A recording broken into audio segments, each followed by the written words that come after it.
Hello. Where's my tab? Great. Layton. Oh, that's what I'm not doing. I'm not in the right. Not in a call at all. Oh.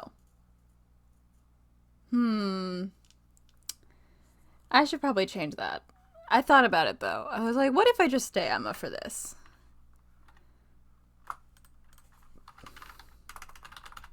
I always shut down Chrome before I remember that I need to. There we go. Okay, cool. Thank you for closing. It's not in here. For some reason, verses just doesn't show up in this. You can't see it at all. It's fine. There's let's see, can you see that? This is Miracle Mask. This one is Layton's Mystery Journey. This one is Apollo Justice, and then this one is Azrian Legacy. But for some reason, verses does not show up there. Okay, cool. It is correct. Can we hear it? Oh God. Yes, we can hear it. Good. That's loud for me. Okay.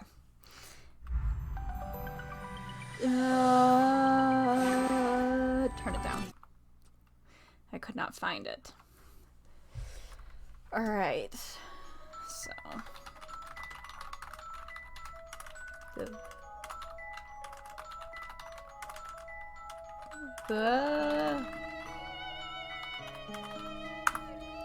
see. Can I pin this? Yes. Alright, cool. So that should be pinned. Yes, and it will be unpinned when I unpin it. We have to get out of here. This is so loud.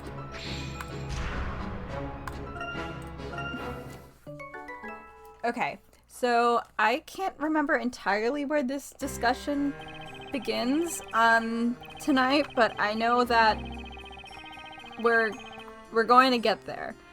And so I'm just gonna put that there now. I wish I had any idea when it like kind of starts, but I know it's basically as soon as I know everything to do with the letter is related to that, but I can't remember where else. If anything, if anyone remembers a little bit better when it happens, you're welcome to give a shout in stream before we get to that point, but I can't remember, so I'm giving a warning now that this VOD is going to deal with suicide, and we're going to read a suicide note, so if that's not your thing, you'll get a warning before we read the actual note, but like, you know, yeah.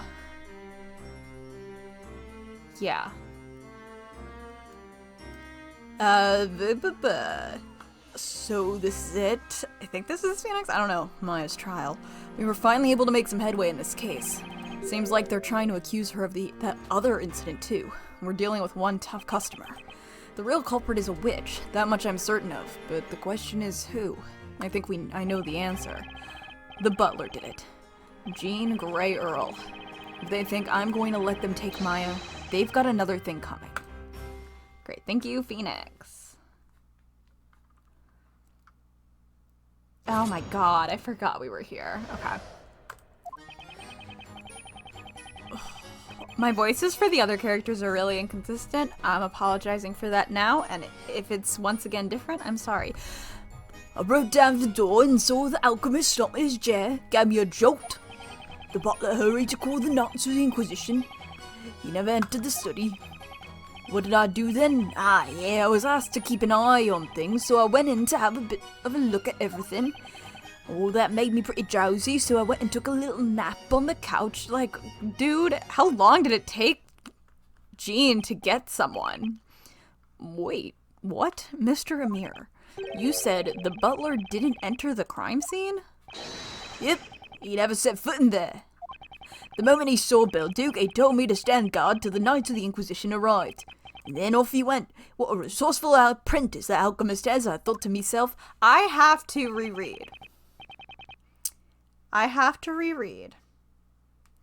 Fuck, what's it called? Septimus Heap. Because This for some reason makes me think of Septimus Heap.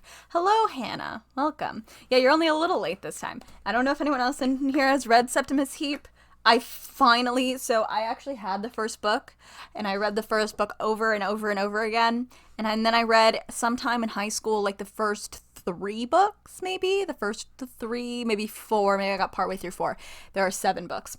And then I never finished it. I read the first one all the time. It's such good magic vibes, guys. Like, if you like middle grade magic, and who doesn't like middle grade magic, you will love Septimus Heap. It's got such a unique writing style and such unique magic, and I really love it. It's got really, really good character details.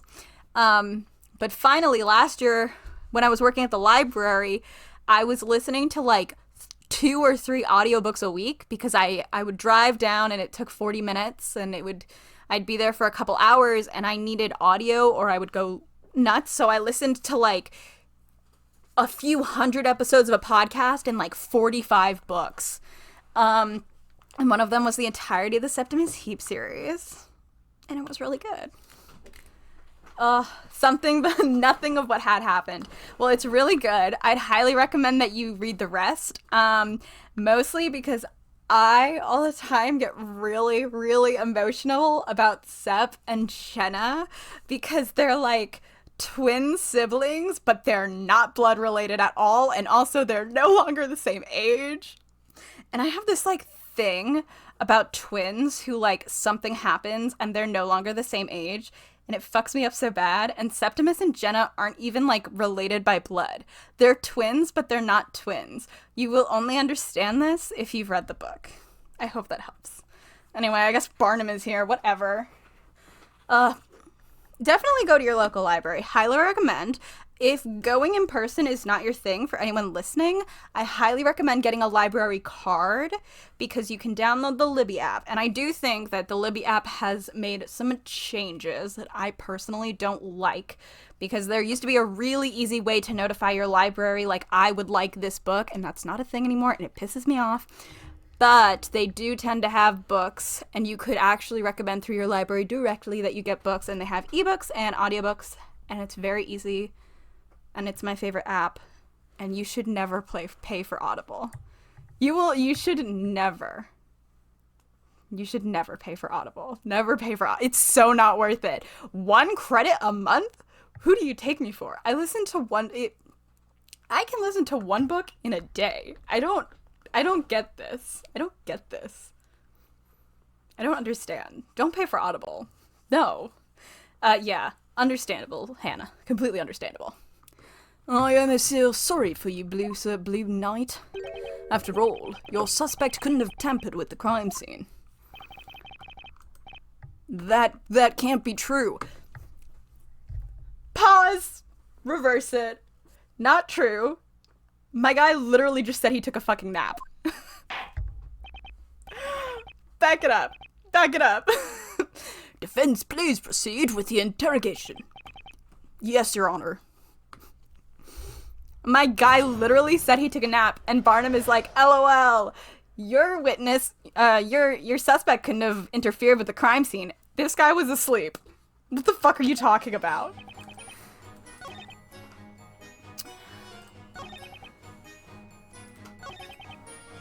Hold it! This guy's asleep. You took a nap? In a room where a man had been murdered? With the body still in there? Did we get a... I know. What's so surprised, Bluey? Every time he says Bluey, I think of the dog now. It was 9 a.m. I'm usually still half asleep at that hour. Aren't we all? I suppose maybe all the merrymaking in the night before added to that as well. What was his voice? An infamous celebrity known to all inns and mere as makes merry like a young prince. I just realized that we haven't even met. This game is so weird in how it introduces characters because I for some reason thought we met is it the bartender whose name I just forgot, and I almost called her Rouge the Bat. That is not who she is. What was her name? Is it almost the same? Anyway, I thought we met her earlier for some reason. So yeah, I was kinda overcome with drowsiness. There was nothing else I could do but go to nap. Oh fuck, I'm not getting this tonight. When the butler returned, accompanied by the 2 knights, he was supposedly sleeping noisily on the victim's couch. Then what do you mean that he couldn't... Right? Was it Rogue or Rouge? Was it Rogue or was it Rouge? That's really the question. How are we saying that she couldn't have messed with the crime scene if this guy was asleep? Like, she could have just... He could have fallen asleep and she could have come back. I don't remember what happened. I just don't get why this is like, she couldn't have done it. You mean he was snoring? I don't remember this part well, so like, if I'm saying stuff that's silly, it's because it's been like 2 years since I played this game. Let me live. I don't need to remember all the details of every case. Apparently, he was grinding his teeth.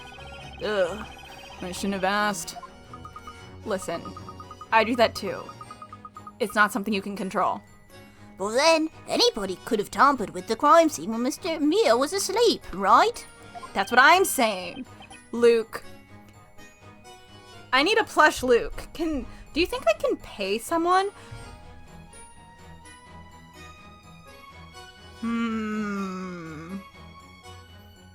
No, you need a certain amount of plushies to do that.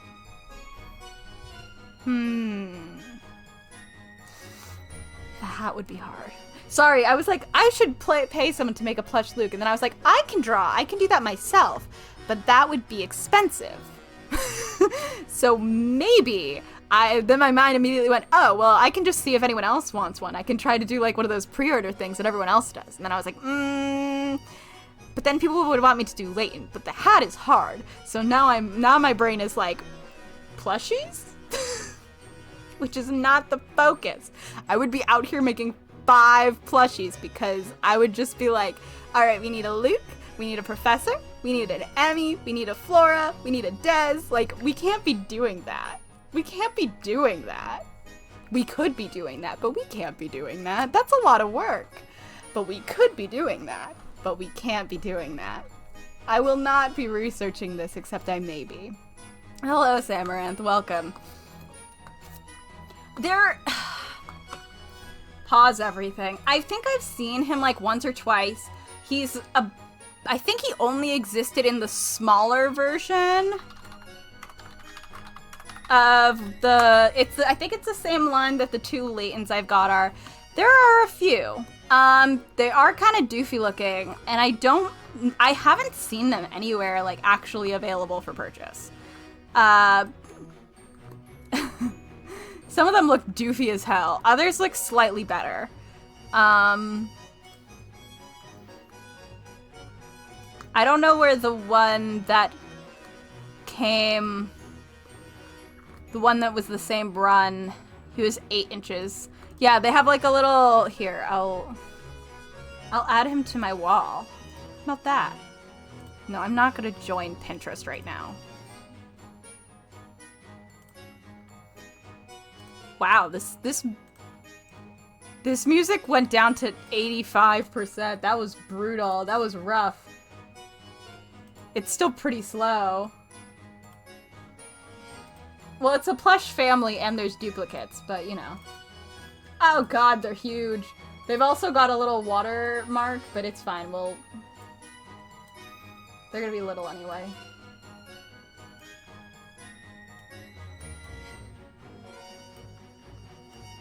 There we go.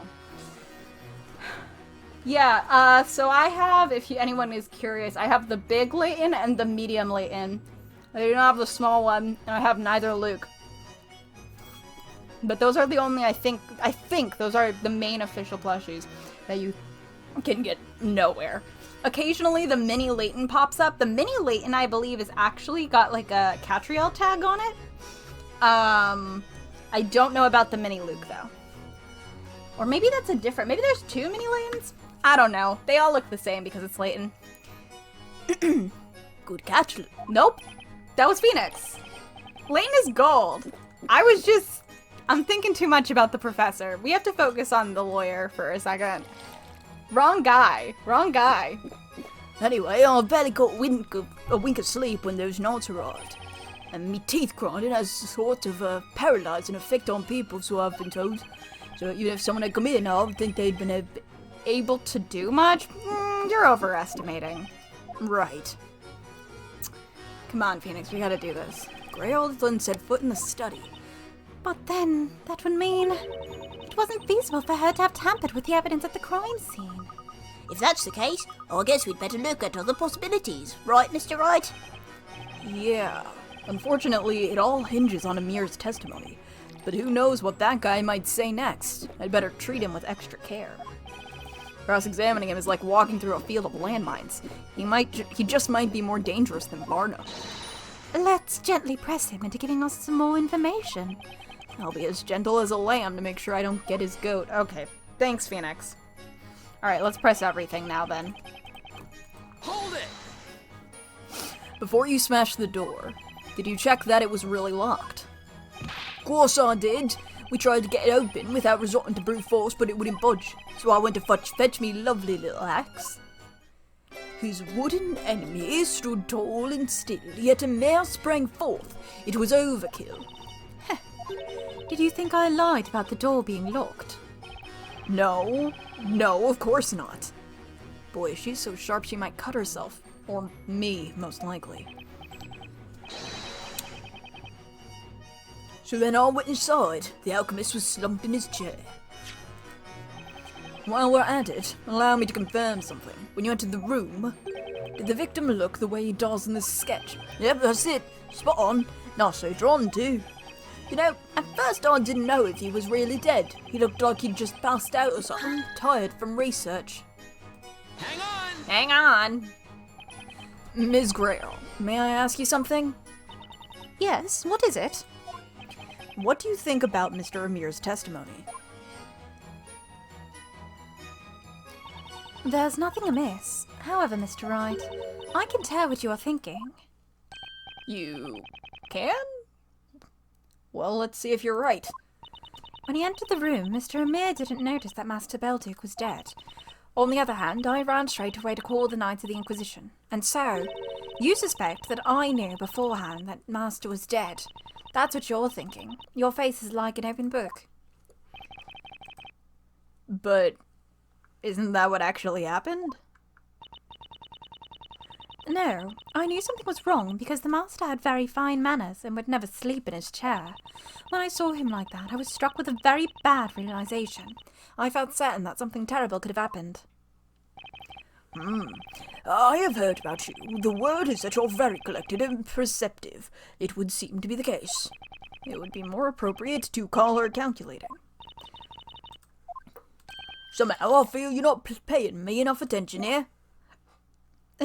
Buddy...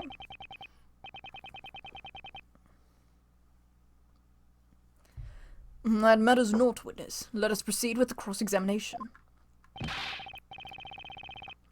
Matters not, eh? No need to be so rude about it. Oh god. Sorry. I was fiddling with one of my wax seals and I dropped it. My bad.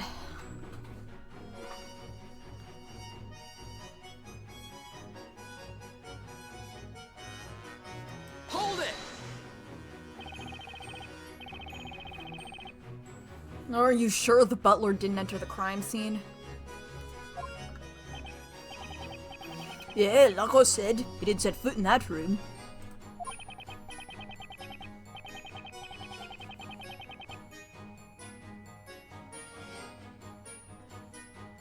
I went in and sort of didn't know what to do, but the butler sussed out the situation in the blink of an eye.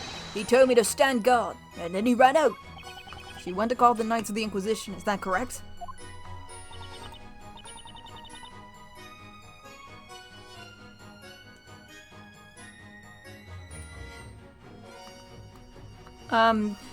That's correct. I went to the nearby garrison. We have the records of when the crime was reported. They match the witness's testimony. I've returned to Master Belduke's house for 2 nights. They began investigating immediately, taking away Master's research materials and concoctions. In the end, I wasn't able to enter that room that day. Woof. There can be no doubt about it. As she is the alchemist's apprentice. She was under close observation following the incident. I wasn't aware of that. So in the end, she didn't have access to the crime scene at all that day, huh? Sorry, I keep dropping things. By the way, what were you doing all that time? At that time? Fuck. What? Me? Why did I do that? Okay. Hold it! Is this where we have to point out that he stole that bottle? What were you having a look at? Well, I was asked to take care of the crime scene, wasn't I? So I had to, make sure everything was in order. I mean, you know. It's not like I went wild with excitement after being left in a real alchemist's room, full of mysterious stuff. I'm sure you didn't, Mr. Sticky Fingers. Yeah, and besides, she asked me to look for something, so I was doing that too. Girl, Hang on! music stopped. Ms. Grey Earl, you look lost in thought. Oh, were you talking to me? Even she can be caught off guard, if I choose the right moment. You have been listening to Mr. Amir's testimony, haven't you? Yes, I have. He was asked to look for something. It was you who asked him, I assume. What did you tell him to look for?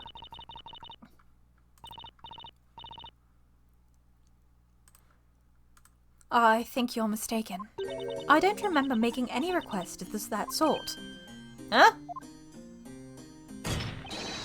Oi, Blowy! Were you even listening to what I said? It was a lady that asked me. The butler is a guy, you numbskull. I can't tell.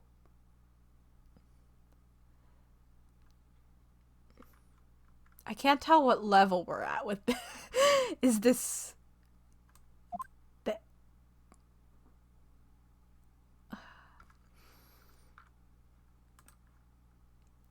It's, it's just, Hey, what's up? Why's everyone looking at me like that?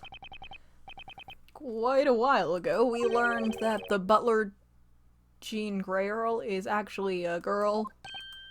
Whoa. That's why when you said a lady asked you to search for something, we assumed it was Ms. Grey Earl. What?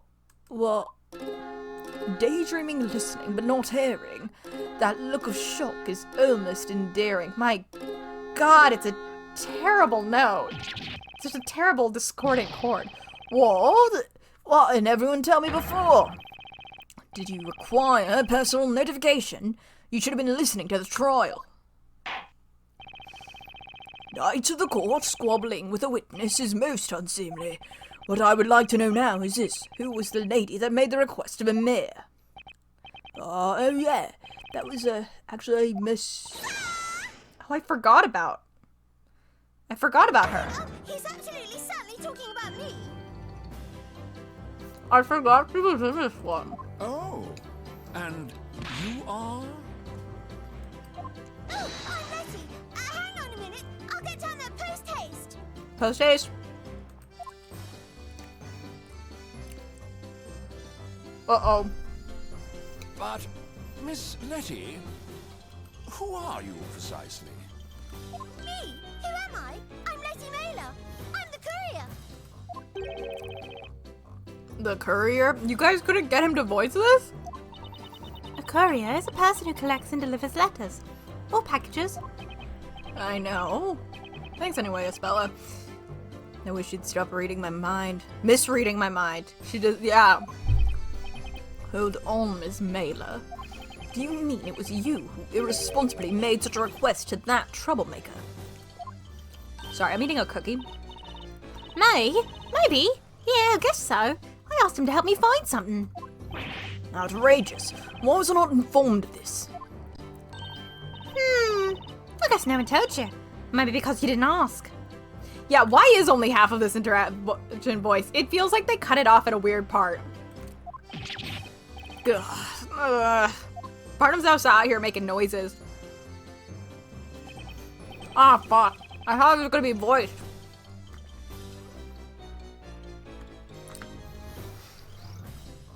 It seems we will need to ask you to testify, Miss Mailer. Explain to us how you were involved in this case. I'm trying to eat a cookie.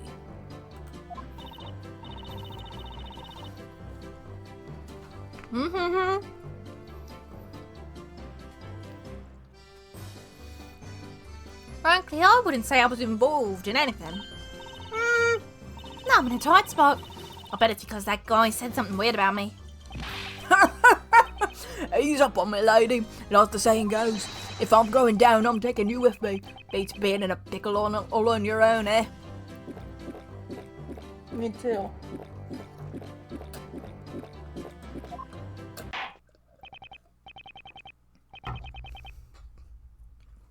Now then, Miss Letty Mailer, testify about that day.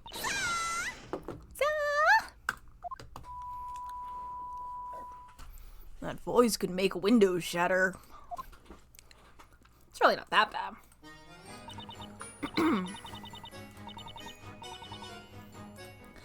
Sir Belduke said he'd have a letter to send, so I came by to pick it up. Oh. So now we know there was a third witness. But Miss Mailer only came to pick up a letter. That doesn't help us much, does it? Well, perhaps there's more to it than meets the eye. Oh god, I have the hiccups now. A letter, huh? Belduke was about to send a letter to someone before he was killed. It may not be relevant to this case, but something about that is bothering me. Maybe it's worth asking Letty about it. Blah blah blah blah blah blah blah. Hold it! You mean you came to pick up a letter from Sir Belduke? What is the one we have?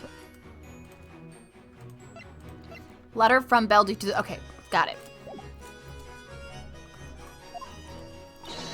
Yes, I was told by Sir Belduke that he'd be ready in the morning.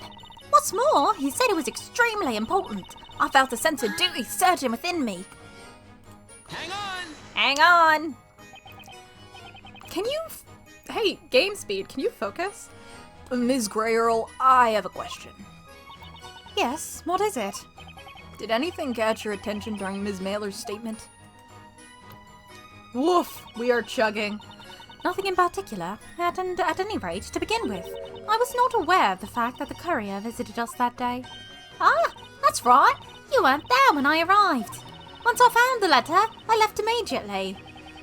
Did you know about this letter, witness? Woof. God damn. I would never pry into Master's personal matters, such as his correspondence.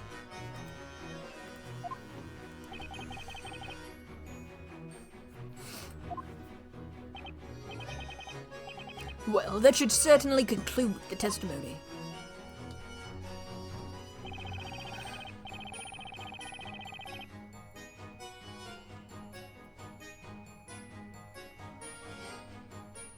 So now we know that there was a third witness. But Miss Mailer and they came to pick up a letter. Oh, wait. We already did this. Haha. Let's go back through and then we'll present it. Let's not Hold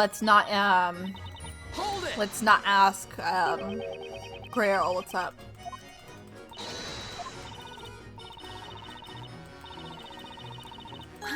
Okay.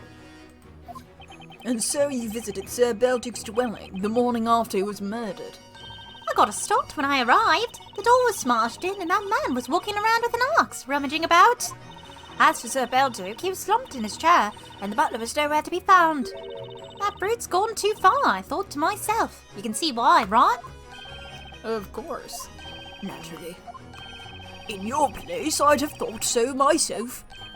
I mean... Anyway, I spoke with him and he told me what happened, so that's when I asked him to help me. You asked him to look for something? Yes, that letter. I asked him to search for the letter. But in the end, the guy passed out on the couch. I found the letter myself. Then I delivered it. You actually delivered the letter? That's commitment, all right. About that letter, who in the name of the noble author was it addressed to? Sir? I can't tell you that. Sorry. Couriers can't disclose that sort of info. Couriers have a confidentiality obligation. No one wants to have the addresses of their letters made public after all. I have personally never sent a letter that would need to be that I would need to keep secret from the public. Good for you, loser. Don't look at me like that. I was talking about public opinion on the matter, not my own. Belduke was about to send an important letter when he was killed. That letter, it kind of rings a bell. Present evidence. It's just a hunch, and it might not have anything to do with this case, but I need to make sure, and I'm going to save. I need to know more about Belduke's letter. Witness. Huh? Me? What's up? The letter spelled... What? The letter Sir Belduke asked you to deliver on that day. Was it? I mean, it's like a letter. So like there's something about this that's like defining. Take that! But like, I get what you're saying, Phoenix. The letter you found that morning. Was it by any chance this one? Like, it's a white letter. This is not helpful. There's nothing defining on it. Ah! Yes! That's the one! But wait! How did you get it? You're a piece of work, alright! Oof. Hold it, Sir Blue Knight. How did you come by that letter? It just sort of fell into my lap, so to speak. It was the professor who found it, but he doesn't need to know that. Defender, just what in the world are the contents of that letter? Well, the letter's blank. What? All this fuss over a blank letter.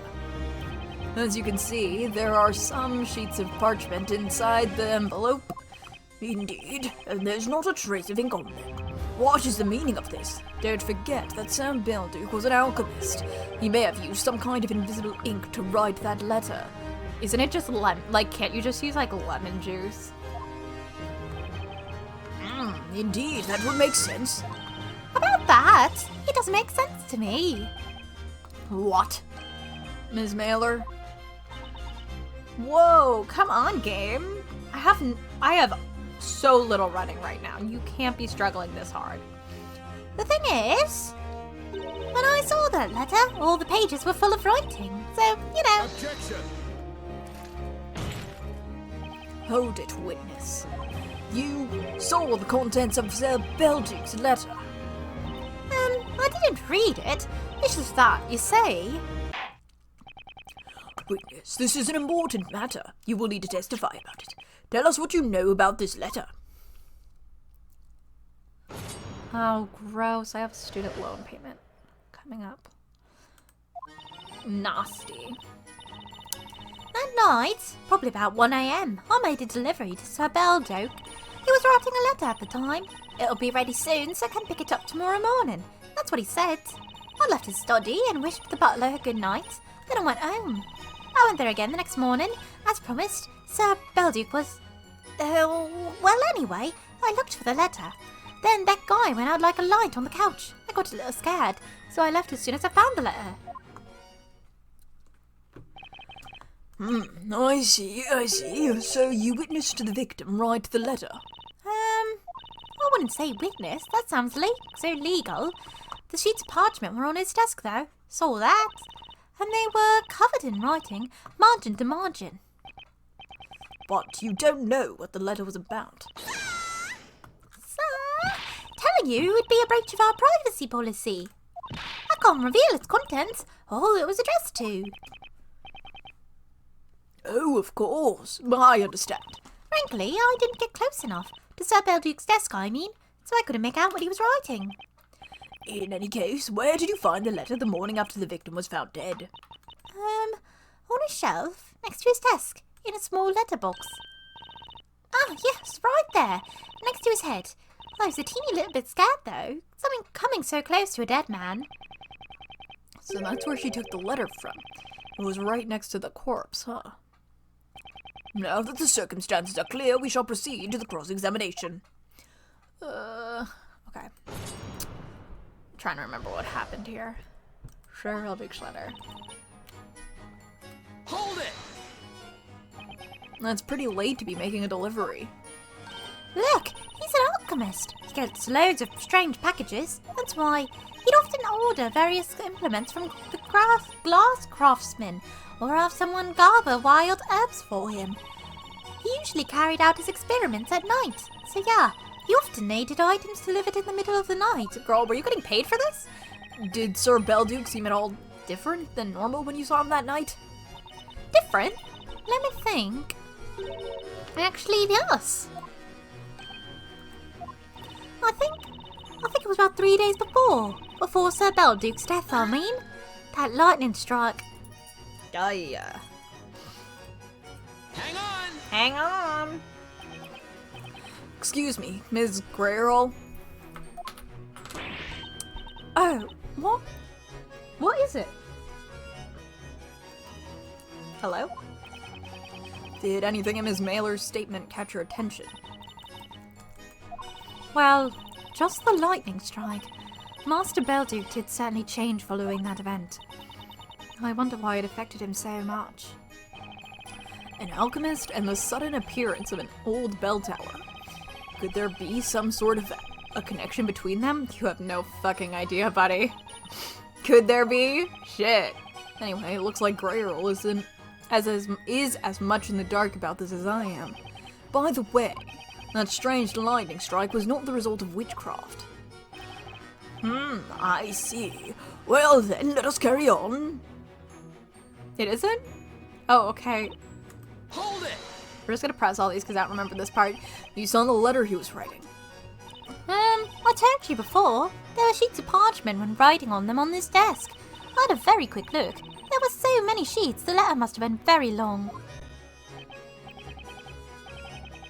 Then how can you explain the letter being blank now?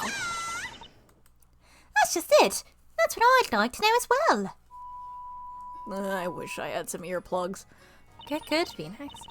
Sir Belduke, he was holding a pen when I arrived with the delivery, so he was in the middle of writing. And also he told me to pick up the letter the next morning. And then you left his study.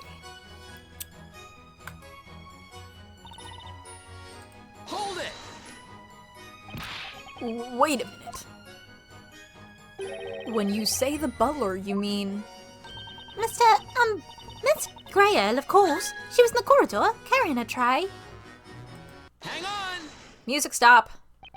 Ms. Grayrol, I'd like to ask you something. Oh, certainly. What is it? You stated previously that you excused yourself and left Sir Belduke's study shortly after 1 a.m. Yes, that is correct. However, according to Ms. Mailer's testimony, the two of you came across each other while you were waiting outside that room. Why didn't you mention that until now? That's because... I apologize. I'm afraid I completely forgot to mention it. You forgot. Miss Mailer very often comes with deliveries during the night. I did see her that night as well, but I didn't think much of it, as it's nothing unusual. I had no reason to hide that from you. Please forgive me for the confusion. Well, that's the kind of thing that can happen. Human memory is in no way perfect. And yet we're putting people to death over it. I don't imagine there's a problem here, is there? On the contrary, Your Honor. There's one more thing Ms. Grayrol forgot to mention. What is it? I'd like you to recall what Ms. Mailer said about having met Ms. Grayrol that night.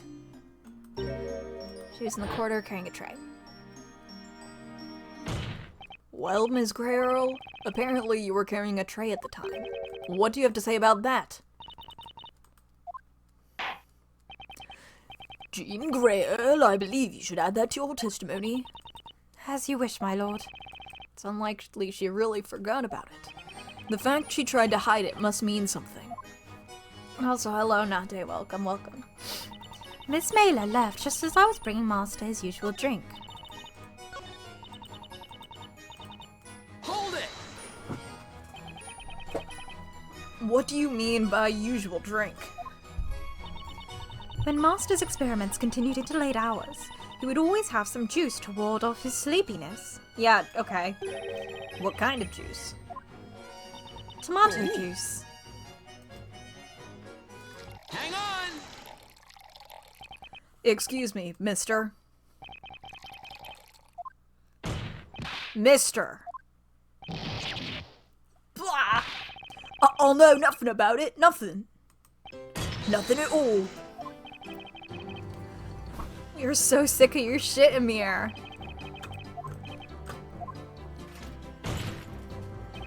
Witness, what have you done this time? Don't give me that scary look, Inquisitor Barnum. It was only just a little bit. Seriously, hardly anything at all.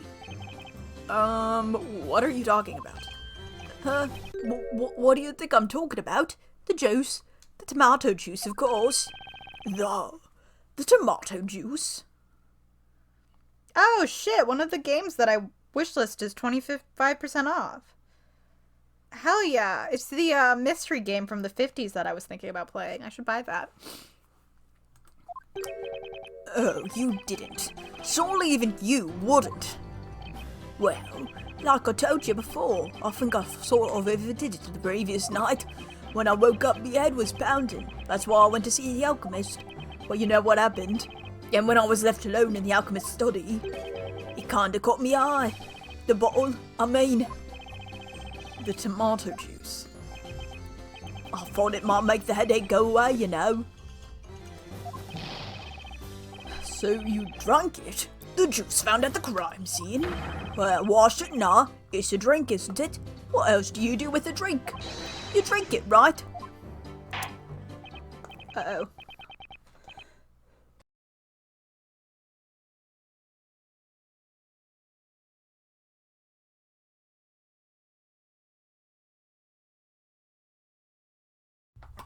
Sorry, I had to cough really bad. I still might need to, but I think it's mostly gone now. It's fine. And can you tell us where that bottle is now? Come to think of it, I don't remember seeing it at the crime scene. It has been confiscated. Confiscated? As I mentioned previously, the occult crime analysts confiscated all of Master's personal belongings from the crime scene. Is that so? Well, I believe we should take a note of that bottle and add it to the court record. Tomato juice. Yeah, so there I was having a bit of juice when that girl came round. To tell you the truth, I don't quite remember what happened after that. That's when he passed out, huh? So, I'm trying to remember. Did Grey Earl put sleeping stuff in the...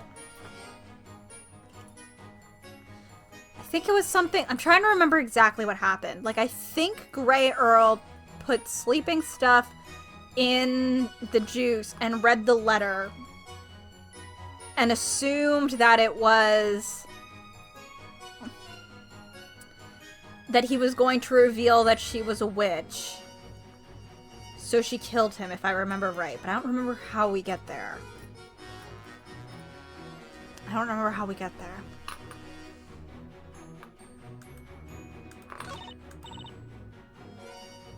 Hold it! I also don't remember what I pressed. He went out like a light? He was helping me look for the letter, and then it happened, out of the blue. He just passed out, the rascal. He collapsed, and his eyes rolled back, and he wouldn't move. It almost sounds like he died. No such luck, unfortunately. That horrible sound. He was grating his teeth. I thought my ears would explode.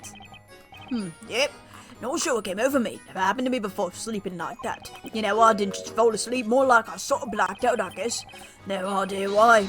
Oi, you guys, what do you think? Any ideas? Oh, I think it bears no relevance. And now you have my honest answer. And I think it's good that I wasn't there. But the question is, why did he black out like that? Your Honor, I might have a clue as to why this witness suddenly lost consciousness. You do? Really? Did you work it out, Bluey? My God. If that's the case, may the defense present some evidence. Which piece of evidence shows why the man fell unconscious? Let's do a save. Let's do a save state. Take that! Take that! but fast. Mister, I believe the reason you might have lost consciousness at the crime scene is tied to a certain piece of evidence. But wasn't it just because, you know, I had a bit too much fun the night before? No, it was because of this. The tomato juice. You passed out right after drinking this juice. Therefore, it's not unreasonable to assume that there's a direct connection between the two. Tomato juice does not make people fall unconscious, Sir Blue Knight. He's so sick of Phoenix's shit. Exactly. That's why something must have been added to the contents of the bottle. Something like a soporific. You mean sleeping medicine? Sleep medicine. And if a soporific was mixed in with the tomato juice, that means Sir Belduke would have been unconscious at the time he was assailed. Oh! This sketch, have another look. The red liquid trickling down from the victim's mouth is proof that Sir Belduke must have drunk the tomato juice. I had failed to consider this. Inquisitor Barnum, I bet you remember saying this to the court. Can you imagine anyone just sitting back and letting themselves be strangled? Clearly there should be evidence of a struggle. Is Phoenix taking meticulous notes on what everyone is saying, or do they have a stenographer in the back frantically writing? What do you guys think? What's the take? And since we haven't found any, that must mean the killer erased all traces of a fight from the crime scene. That's a lot to remember word for word. Or Phoenix has a photographic memory, and I think we can just write that one off. However, if the victim was unconscious when his assailant was strangling him, fucked that one up real good. Bang! Then the killer could have committed the crime through a small portal big enough to put their arms through after all. Objection! Don't object to me when I'm right. That may be so, but tell me this. How would the culprit have managed to obtain such a strong How the fuck do you say this word? Soporific? Soporific. Soporific, okay. It was very simple. I think you've realized why.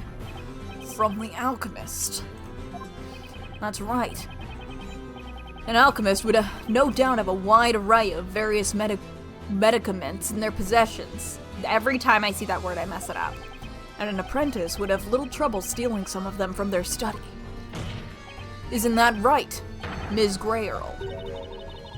She is so young. She stresses me out. Do we have ages in this one? I don't think we do. No, this one doesn't have ages. God, it's really funny because, like, there's something about this that makes him look extra thin and stretched. You know, there's something about, like, the frame that makes him extra thin looking and, like, taffy pulled. How should I respond to that? I'm sorry to disappoint you, may perhaps be the best way to put it. What do you mean? Even though that juice bottle has been safely stored for the past 3 months, I'm positive it would be impossible to find any traces of that soporific now. Yeah, long Belduke. You wicked... This is unbelievable. Was it really the butler who did it? But everything she says holds true. She was pretending to be a boy. That's... Okay. Shut up. Is she a witch?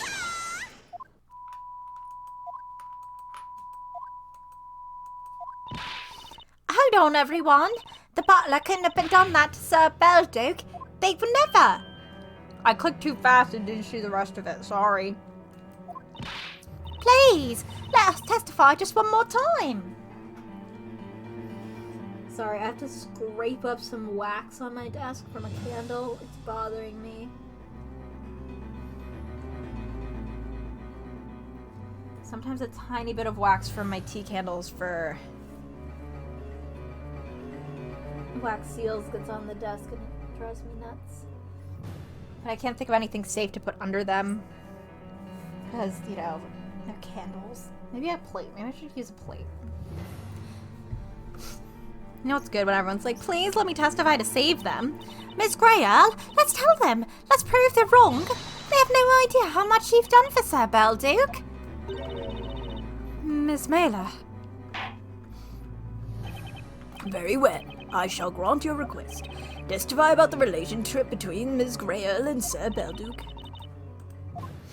Oh, man.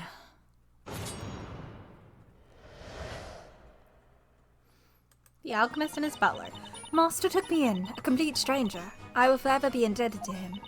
That's why I could never make an attempt on his life, through magic or otherwise. Sir Belduke was a wonderful man. He's the one who recommended this line of work to me. And he's the one who told me about it.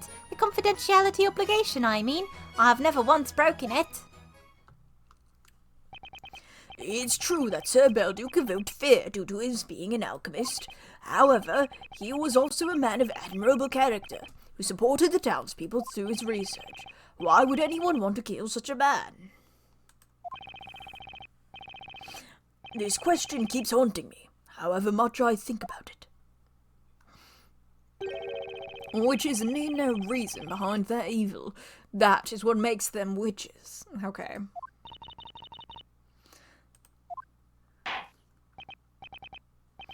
Now the defense may begin its interrogation.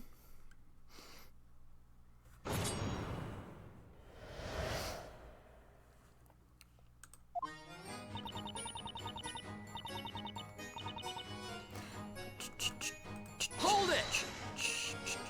How long has it been since you began serving Sir Belduke?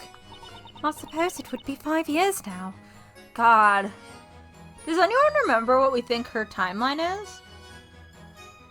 I think we assumed that her and Letty are a little bit younger than Eve and Espella, but I don't actually know because I don't have real ages.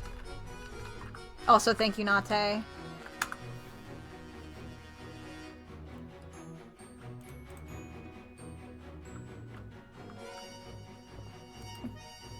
They do not.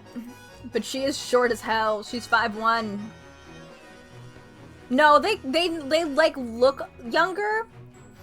But also she looks about to be even Espella's age in this flashback we're gonna see in a little bit. As they were when this whole thing started. So she obviously didn't join the thing about but we'll have to talk about it when we get to it, but Jean is this has only been going on 10 years, right? This has been a decade, or has it been a little bit more? Regardless, I don't think she was born into this experiment, but it does mean her parents brought a fucking child into it. Which is so fucked. It's so fucked up. It's so fucking fucked up. Everything about Jean is so messed up. I'm not even sure. I think the writers know how messed up it is, but I'm not sure they entirely realize how messed up it is. You know? I think Espella was 8. I think Espella is 18 now. Espella Cantabella age. Okay, yeah, Espella's 18. And I believe, let's see if I can find Eve Darklaw age. I don't think Darklaw has an official, okay. Game FAQ says that, no. Okay, this is just someone making stuff up, but I think Darklaw is maybe a year or two older than Eve, but not much. And then I think, see, that's the thing. It doesn't look like we actually have official ages for them. I just have someone. I think Espella says she is 18. Someone on Game FAQ just decided that she was 20. I think. Let me see. Someone said she's 20. I don't know where they got that she's 20.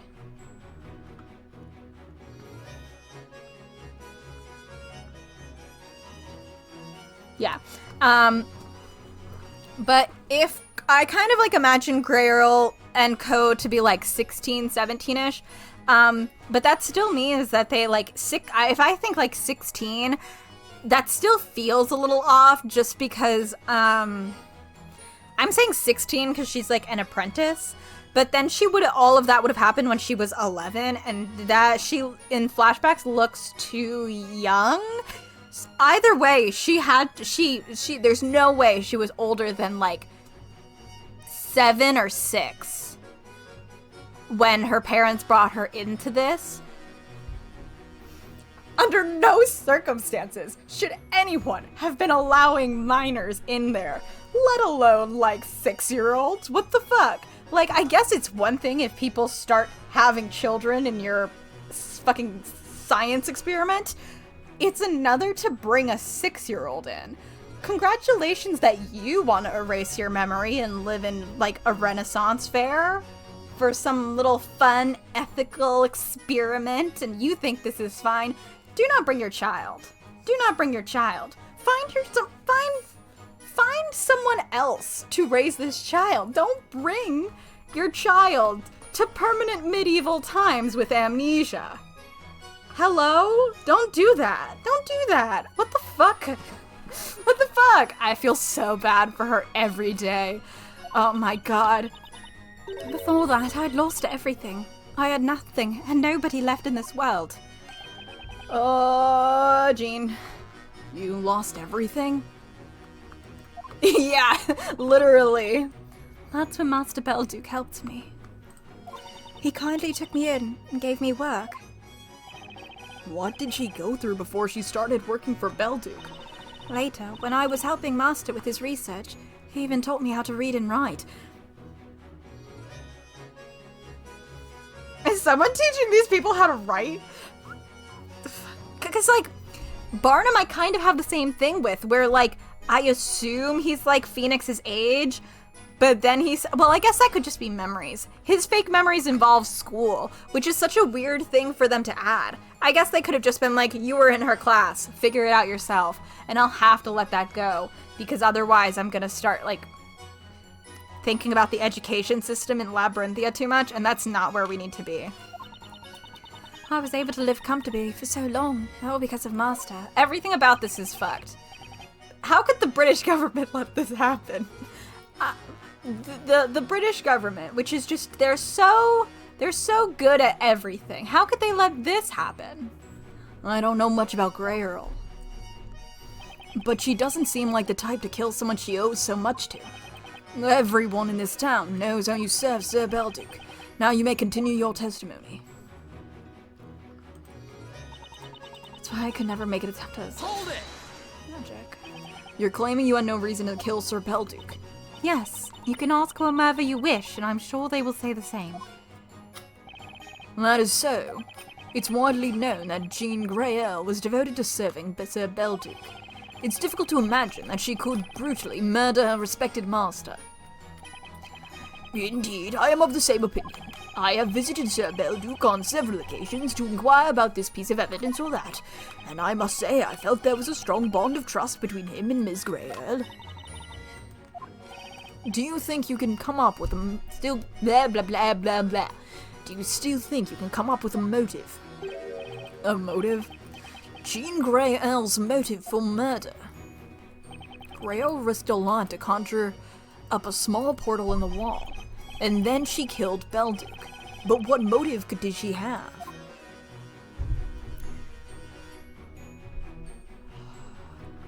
I know it has to do with the letter, but I can't remember if it's suggest a motive for murder, suggest another motive, or leave it for now. Let's try suggest another.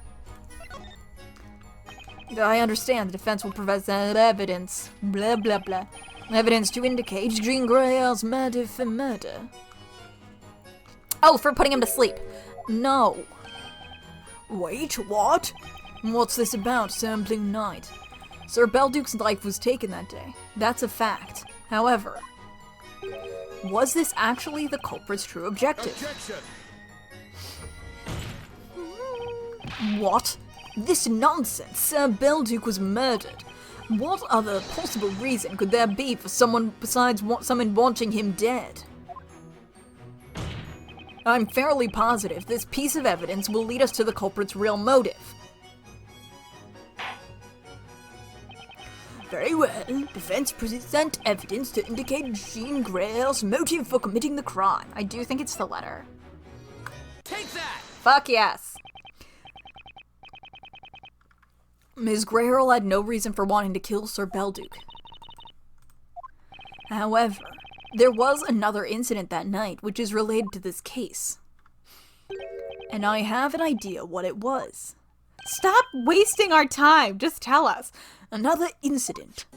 I'm referring to this letter.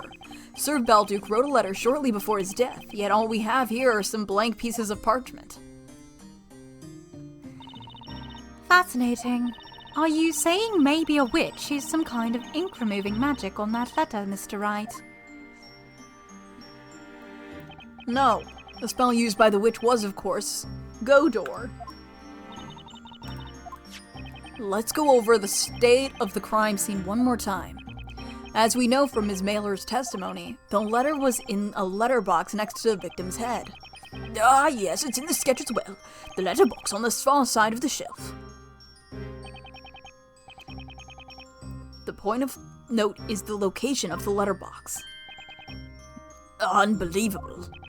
As Inquisitor Barnum seems to have noticed, the letterbox is within reach of the small portal conjured by the witch behind the painting of the wall, on the wall. Oh, indeed it is. And as Sir Belduke's butler, you would have known exactly where he keeps his letters. Indeed, Master Belduke would always keep his letters in that letterbox before posting them. You mentioned no such thing. Broken lights. Ms. Greyerl. God, I wish Phoenix had gotten a fun little outfit for this game. I understand that they think the suit is too iconic to change. But, like, how fun would it be if he got a cute little medieval outfit for this one? Oh, that would have been so funny. It would have been so good! You created a portal with Godor.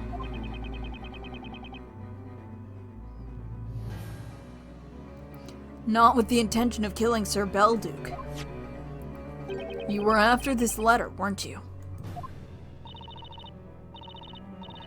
That's merely wild conjecture.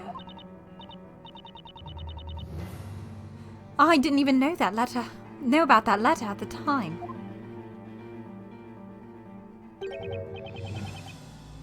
You didn't? No, that's very strange. When Ms. Mailer came by that night, Sir Belduke was busy writing that letter. And that's when you entered, carrying a bottle of tomato juice. There's no way you wouldn't have known that your master was writing a letter to someone. And you could have known even more than that. For instance, perhaps you knew what he was writing about. That's enough. I served Master Belduke as his butler. I never would have pryed into his private affairs. Whatever it was, he wrote about it in his final letter to the storyteller is no concern of mine. My God, I can't read tonight. And I keep hitting the mic. I'm sorry.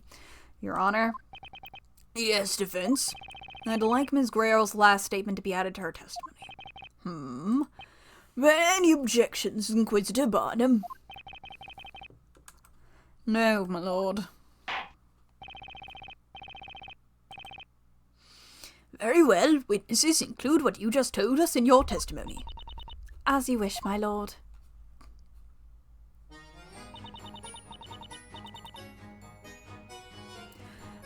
I had no reason to take his life or steal his letter. I don't remember what I'm supposed to do from here. Fuck. Okay, let's... shit.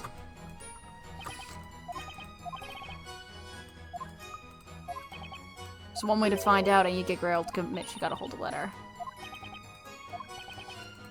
We didn't need to read that one. It's fine. Hold it! Let me get this straight. You didn't know anything about the victim's letter. That's right. I believe I have said as much already. Then how did you know? How did you know it was addressed to the storyteller? Indeed. Why don't you answer his question, witness? It's true this letter is addressed to the storyteller. But when did you find out about it? I have spoken about the murder with many people over the past 3 months. Hang on! Excuse me, Ms. Mailer. Oh! Sarah! I thought I caught her off guard, but it's her screech that caught me off guard. Is there perhaps anything you'd like to add to Ms. Grey Earl's testimony? No, not really. In that case, let me ask you a different question. Did you tell Miss Grey Earl about Sir Beldick's letter? I don't know. Do not beat about the bush, witness. Answer the question. If I may briefly interrupt. I am testifying right now. If you wish to question Miss Mailer, please do so once you have finished interrogating me. She's not going to let me question Ms. Mailer from the looks of it. And if she's so keen to prevent her from answering, this might just be a critical point in the testimony. I've got to find another way of fishing for that information. Witness, continue testifying.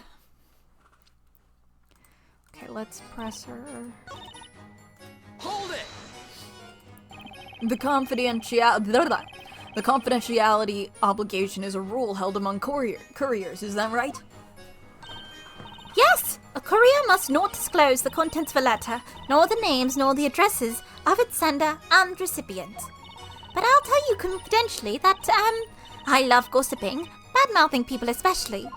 So I wasn't confident I could keep it. The confidentiality obligation, I mean. I was tempted to talk about this and that.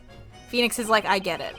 To think that Belduke trusted her. Phoenix, you gossip with everyone. You would love this shit. But then Sir Belduke spoke to me. He told me this. Think about how you'd feel in that person's place. And that got me thinking, I really, really like to gossip. When it comes to being gossiped about, people's messages are their secrets. And secrets must be kept. Indeed, no one would want their letters to be publicly known. She's certainly determined when it comes to confidentiality.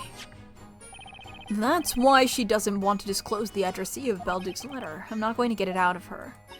I promised Sir Belduke, and I'm going to keep it no matter what. The promise, I mean. It's something I can pride myself on, right? How do I get that from her? I don't remember. What if she uses...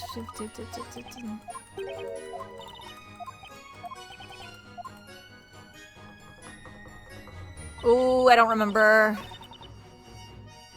Let's keep going with this. Because we didn't finish this one.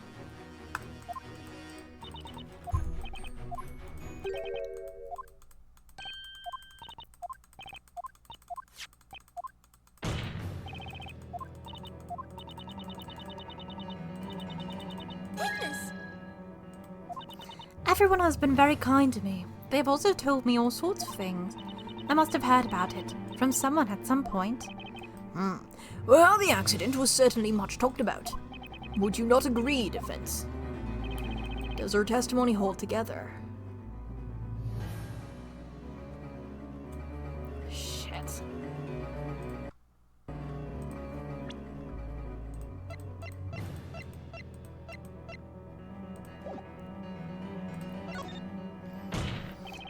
There's a huge contradiction in Miss Grey Earl's testimony.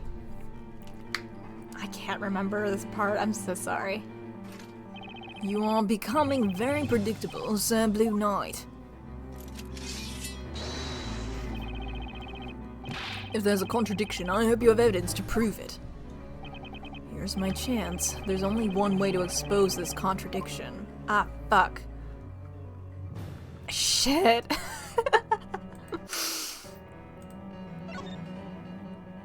I think this is right.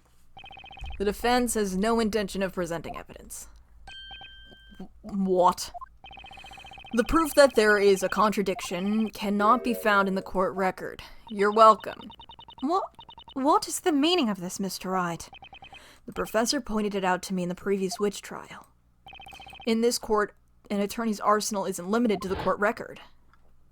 Oh, there he is! Each of the witnesses in this trial has given their own account of what occurred. Therefore, whenever one witness has testified, the other remaining witnesses have listened. Should one witness's testimony differ from another's testimony, then I suppose that in itself can also be considered a contradiction, can it not? He was in sepia tones. Juxtaposing contradictory testimonies from different witnesses is the key. Ms. Grey Earl? I know, they've been so quiet. He's been so golden. Your testimony contradicts another one that we've heard in this court today. I had no reason to take his life. Master took me in, a complete stranger. I will forever be indebted to him. Sir Belduc is a wonderful man. He's the one who recommended this line of work to me. He's the one who told me about it, the confidentiality agreement.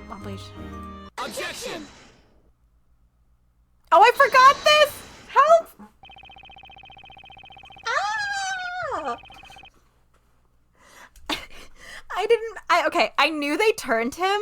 I, don't think I had the audio on when I played this, so I didn't know one of them also shouts objection with Phoenix, which is so cute and heartbreaking. Help? Oh my god. Bella and Luke were like, oh my god, he's gonna object. We have to turn the professor. You say objection, we'll say it with him, we'll all do it together. Also, Hannah, I can't fucking believe you forgot our guy was golden. You forgot he was golden? He's been turned to fucking metal. Fucking, what is gold? What is the gold number? It's...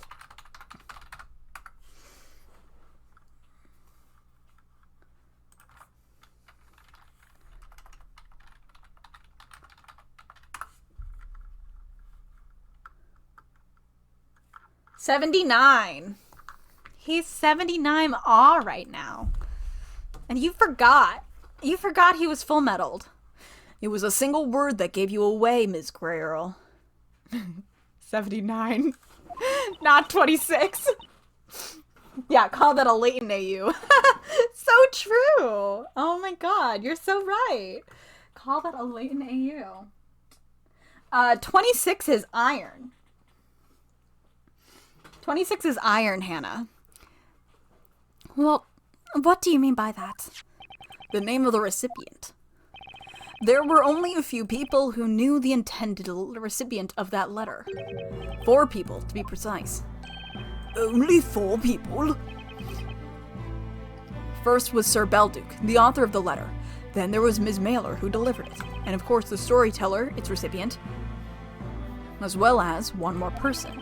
The one who stole the letter using a portal spell and swapped it with the blank sheets of parchment. The witch. Maybe I did.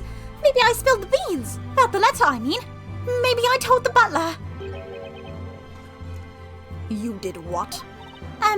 Well, because you see, me and the butler are sort of friends. And it was about our dear Sir Belduc. I feel like I might have told her about it after all. See, if I did, that's how she knew. About the recipient, I mean. Objection! I understand that you are friends with Ms. Grey Earl and you want to help her out. But I've got a piece of advice, Ms. Mailer. You shouldn't lie, even for a friend. Oh, fucking hypocrite? Hypocrite. Absolute Phoenix. Phoenix. If there's a guy about to lie for his friends, it's Phoenix fucking Wright. Huh. Remember your testimony. You told us about the courier's duty to keep the letters of the letters of the details of the letter confidential. Literally. Set the glass eater absolutely unhinged. And you have also testified that you have never broken that obligation, remember? Ah. Objection! Oh, whoa, not a smooth transition to the music coming back. But hold on just a minute. As the victim's butler, Jane Grey Earl might have had a chance to catch a glimpse of the envelope. Objection! No, she didn't. When Ms. Mailer came with the delivery, Sir Belduke was still writing that letter. In fact, he was in the middle of it. At the time, the letter had not yet been addressed. I mean, it could have been. And the next morning, when the body was discovered, that letter was already in the letterbox. Keep in mind that Miss Greyle would have had no opportunity to see it then, either. Is that so? She went to report the crime without even setting foot in the study. And then Ms. Mailer appeared and retrieved the letter. Needless to say, Miss Greyle couldn't have learned of the letter's recipient afterwards. Or maybe you have a good explanation, Miss Greyle? I'd very much like to hear one. Can you please tell the court how you found out the recipient's name? Recipient? The recipient's name. Mr. Wright, Yes? do you remember what I said when I was called to the witness stand? Yes? At the heart of alchemy lies the pursuit of the rules and logic that govern nature. You have demonstrated the power of your own logic. Miss Greyle. Are you saying? Yes, I confess. The abhorrent witch who used the spell Godor to swap the contents of the letter, and who took the life of Master Belduke. It was none other than I.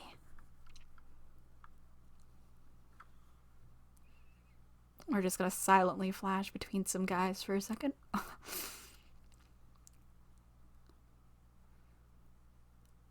Ooh, silence. No sound. Can someone get Luke a box? I am gonna say I think there might be some... I think there may also be a suicide attempt in this part, but I can't remember entirely if that is exactly what happened. So, heads up for, I think, a suicide attempt. If not, there is suicide coming later. I was an only child, born to a poor family. I've been a witch since I was very little. When did I become aware of it? I don't remember. Although I was but a young child, I knew that being a witch was a crime. That's why I hid my witch's scepter and wouldn't use magic at all. Like, she looks like she's like a baby here. My father worked as a bricklayer. He toiled every day, but we could hardly make ends meet. One winter day, we couldn't afford to pay rent. We were going to lose the house. Actually, I'm not gonna say obsessed, but very intrigued by the fact that, Cantabella was like, you know what, we can have extreme poverty and homelessness in my social experiment. Bitch. Just don't. What the... Just don't. Hello? Why did you do that? My guide said he wasn't going to make any improvements on society at all. He was going to do this and not make society better. The very least he could have done was not have this happen, you know? My mother was in tears, and my father was sitting with his head down, wordless. I want money for Mummy and Daddy. Like, that voice definitely sounds like a 6-year-old, but if that only happened 5 years ago, she'd be like 11, you know? And Ace Attorney is kind of notoriously bad about younger girls, just with writing them. At least with, like, Pearl, you can be like, well, she's extremely sheltered, and with Trucy, you can be like, well, she's putting on an act. So let's say she was probably about 8. Even 8, she would only be, like, 13 here. So, like, that's one of the reasons that this is hard. That day, I suddenly remembered about the witch's scepter that I had hidden. So, like, she had to be 10, but that did not sound like a 10-year-old or look like a 10-year-old. The Godor spell. I thought I'd try it just once, casting the spell. But at the time, I had no idea what an irreversible mistake that would be. I shouldn't just blame Ace Attorney. The Layton series is incredibly bad with aging any of their female characters. You could argue that it's like that with all their characters, but their female characters especially. This character could be 16 or she could be 37. Fuck you if you want to know how old she is, you know? Like... Even though no one told me, I knew from the very beginning what magic I was able to use. How the fuck?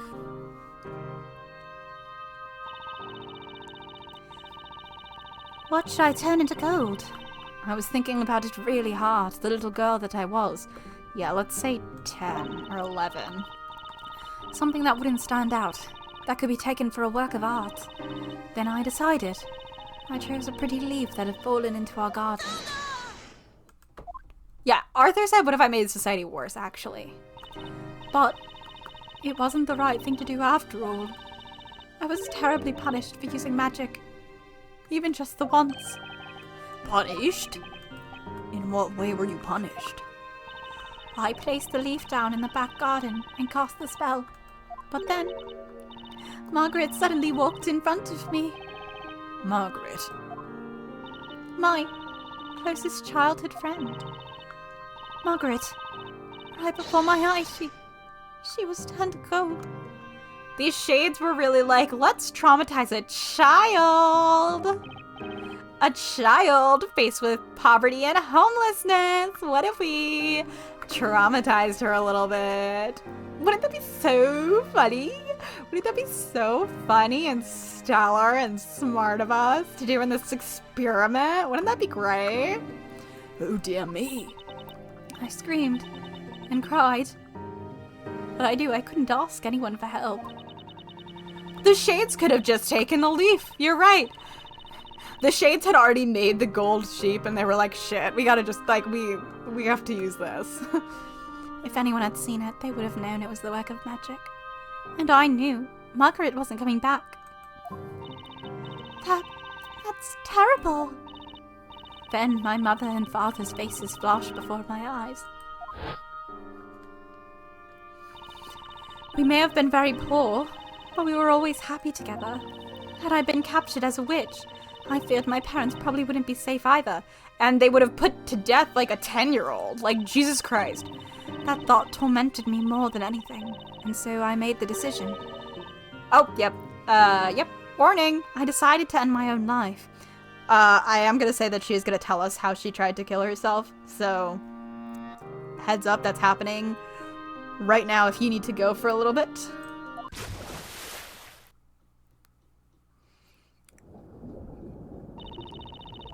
I threw myself into the river near the town. It was winter, and the water was cold as ice. I couldn't even move. It was painful. My consciousness started drifting away.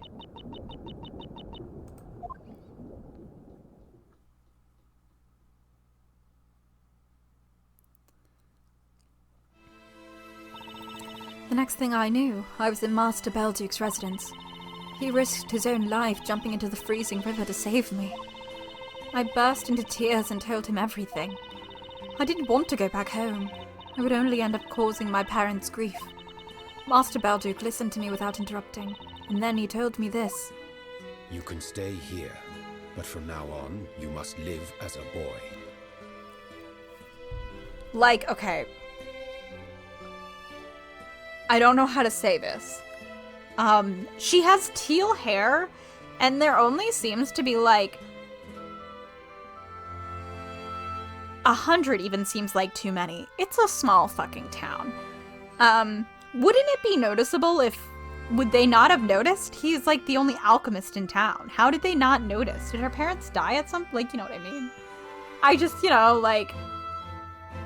It's just one of those things where I'm like, how did they not notice? You know what? Maybe they just got a new... Maybe Belduke just went to the storyteller and was like, hey, I need you to write this child out of their lives. Can you just amnesia their child away for them? It'll be fine. Maybe that's what happened. We just amnesiaed them more. There probably had to be, Hannah, like there had to be at least in the beginning, because eventually shades became these people who quote unquote died, but in the beginning someone had to be helping Eve, especially when she was a baby, who had to be helping do these things. So there had to be people who signed up for this. Yeah, hey, if you write their brains again, this one's mine now. Master Belduke met with my parents and explained everything to them. They were very sad, but they agreed it would be best if I didn't return home. Oh, wait, never mind. Just kidding. I forgot. They were just like, yeah, I mean, don't come back. That's probably for the best. Oof. Poor Miss Greyhill. That must have been so awful for her. Master bought the house for my parents, so they wouldn't have to worry about paying rent anymore. So, like, do Greyhill's parents, are they here right now? Are they gonna watch their child? Are they watching their child on trial? What's happening? As for Margaret, turned into gold, he brought her to his residence. He knew that if anyone saw her, they would report an incident of witchcraft. And this Miss Margaret, is she still in that golden state? Yes, she is. That's strange. We have received no reports of anyone by that name having gone missing. Margaret is being kept in the basement under Master's study. I love how long it takes her to be like, yeah, Margaret's a sheep. The basement? Correct me if I'm wrong, but is this Margaret? Is she, Yes, my dear friend. Oh, a goat. I'm so sorry, Margaret. Was a goat that we were keeping at our house. Goat. Stop judging the girl for having a goat for a friend. Until then, Master Belduke had mainly been researching medicine. But since the incident with Margaret, he became known as an alchemist. So that's when he became an alchemist. Full metal. I was wondering why the goat was in the only thing not covered in dust. Well. That's how I started a new life as Master Belduke's butler. Sir Belduke would sometimes work as a physician, curing the townspeople of their illnesses. As his assistant, you would also have shown commitment to helping the townspeople through your work. I forgot about being a witch and was able to live happily, at peace with everyone. I thought it could stay like that forever. But those peaceful days came to an abrupt end. Tell us, what in the world was the cause? Even I'm not quite sure what led to this. However, it all started 3 months ago, with that lightning strike. Oh, absolutely, Samaranth. I think half the shit he was giving them was just Tylenol. Like, I think that sometimes he was just like, here you go, and it was NyQuil. Like, you know? He's giving people amoxicillin and telling them it's like a potion. Master Belduke and I were on our way back home, carrying specimens for experiments. An old bell tower appeared in the flames. Everyone who saw it was stupefied.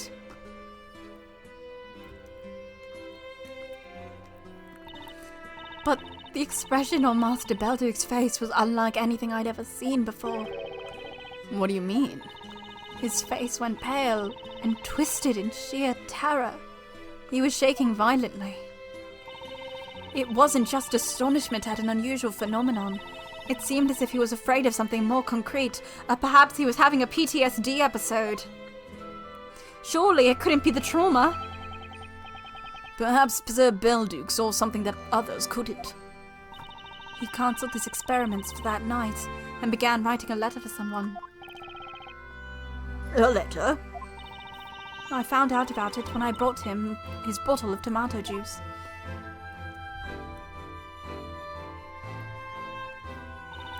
He was writing feverishly, as if he were possessed. I saw some things. A few words in that letter. Expose everything. Cannot keep this secret any longer. The truth about the witch.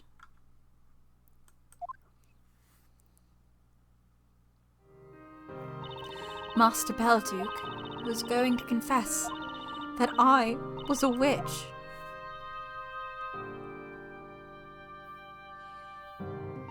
Everything went black in front of my eyes. I will never forget the feeling that overwhelmed me at that moment. Is that when you decided to commit the crime? What I did first was accidentally singe a part of the wall in my room. It was an excuse to repaint that section of the wall green. Then you also painted the wall behind that painting in Sir Belduke's study. And when that fateful night came,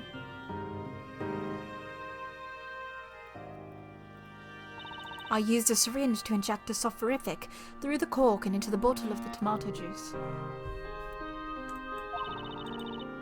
So many thoughts were running through my head as I wished Master good night.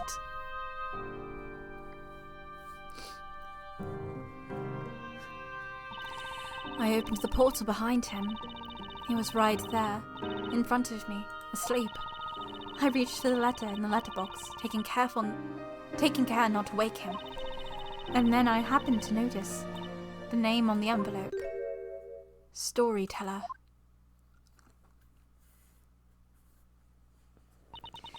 When I read that name, the world all around me turned black once more. It's impossible to avoid what was written by the storyteller. It seemed as if I could hear the doors to all escape routes shutting down. It was the sound of despair. Just in case you forgot Phoenix was here. I would like you to believe me that the thought of taking Master Belduke's life never once occurred to me. I only planned to steal that letter and then disappear. But as I looked upon Master sleeping there in front of me, at that moment, I felt an evil presence awaken within me. Why did he save my life? And why did he betray me? Before I realized what I was doing, my hands were clutching his neck. He didn't move at all, so I kept on clenching his neck.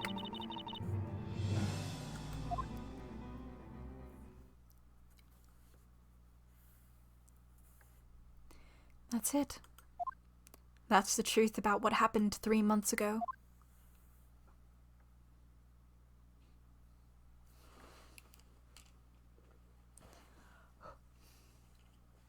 Lots of silence. There's just one thing I fail to understand. Yes. You said you wanted to run away once you had stolen the letter. Yet despite that, you continued to live in Sir Belduke's residence, and now here you stand. Why did you not run away? My life had been thrown into disarray due to the absurdity of magic. I had learned all about alchemy, living at Master's residence. Alchemy is concerned with the logic that governs the world. I wanted to believe that there truly was such a thing. So I stayed in that place, hoping to one day see the irrational nature of magic overcome by the power of reason. Magic being overcome by reason? That night, I swapped the letter with blank sheets of parchment and waited for the sun to rise. I resolved to wait for the day when my true identity could be exposed through reason and logic. Master's death remained a mystery for 3 months, and people started to lose interest. And then you appeared, Mr. Wright. On the day you visited the residence, I was listening to your conversation from the other room. As the time finally come for me, my heart was racing with anticipation. Then, a few minutes after everyone entered that room, an unbelievable incident took place. That incident? A witch appeared in Master's study. What? I wanted to get a look at the witch, so I created a portal in the wall behind the painting. Precisely at that moment. Goldor. God, but look at this. This character design is so good. This character design is so good. It's really, really good.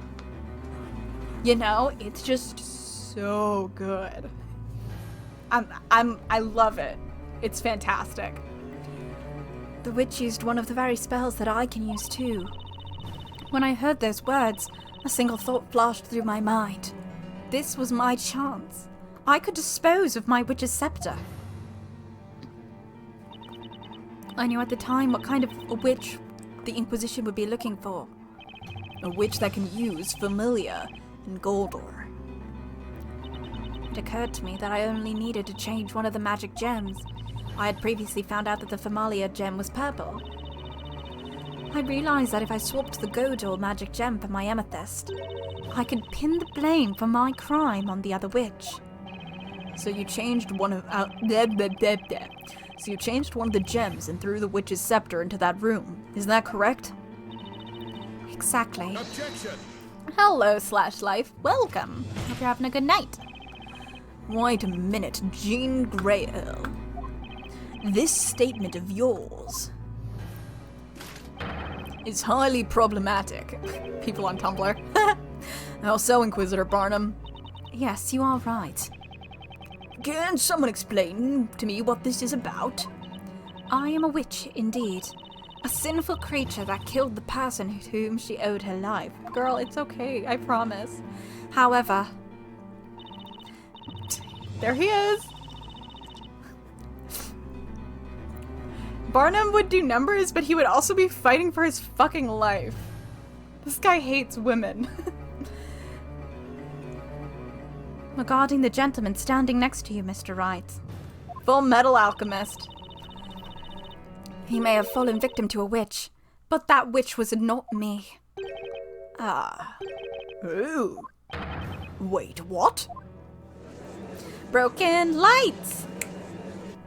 Yeah, his blog is absolutely filled with nonsense, and he's not the kind of person to just, like, delete asks or, like, block people, so he's absolutely posting, like, I think Eve is just baiting him constantly. I think he's just always getting in fights with Eve, and Eve is, like, not taking it seriously, and he's taking it so seriously. Order, order, order in the court! What is the meaning of this? Jean Greyhill admits killing Sir Belduc, but not turning Sir Layton into gold. That is the gist of it, my lord. But lying about it is meaningless. Lying? Just being a witch is a crime in itself. And the punishment for that crime is the same, regardless of whether she took one person's life or two. That's why there's no point in lying about it. I'm sure that's what the judge is thinking.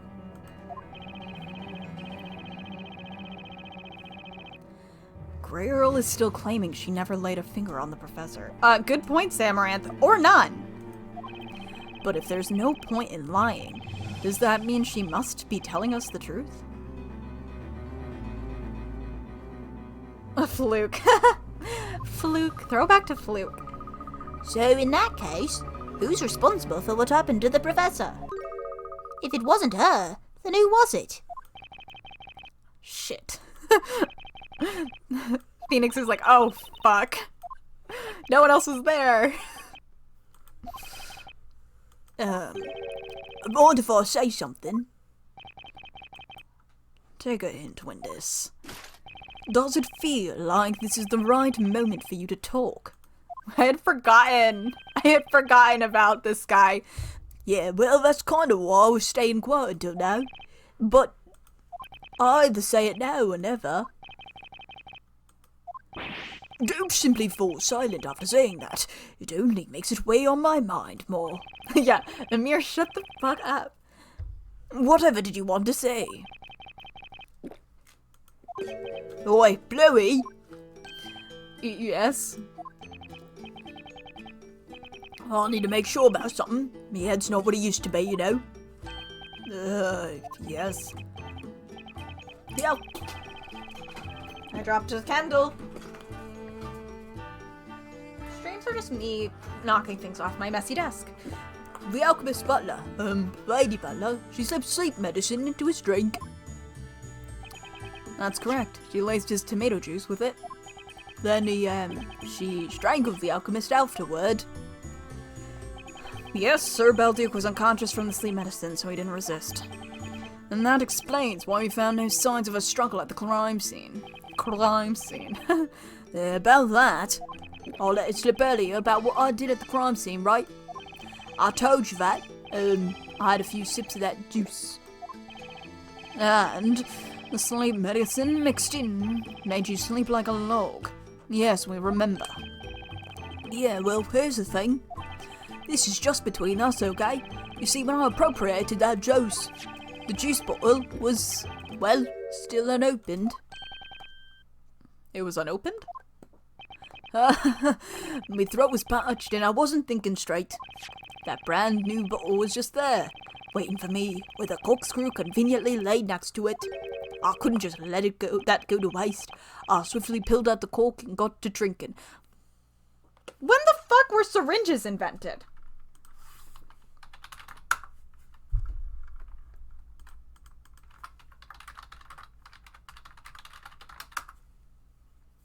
Okay, 1650.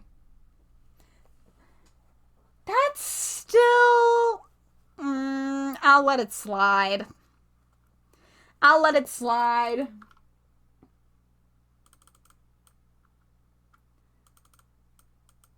It looks like they were around in the 9th century. I wasn't sure if, like, Belduke was like, hey, listen, you can do your little rent and fair system, you can do all that nonsense, but, I need syringes to still exist, you know? Like, was Belduke like, listen, buddy, you can do whatever, but I do need syringes to still exist in this universe, so I can use them. But it does sound like there were some versions of them in even the 9th century, so it's fine. It might be a very different syringe, but you know what? It's not technically an anachronism. I will let it go. This time, Arthur, you're safe. But only this time, because I will not deal with your bullshit. Okay? Well, I couldn't just let that go to waste. I swiftly pulled out the cork and got to drinking. That voice changed dramatically. It's fine. What? So, in case you don't get what I'm getting at, the alchemist didn't have a single drop of the juice with the sleep medicine. Huh. What?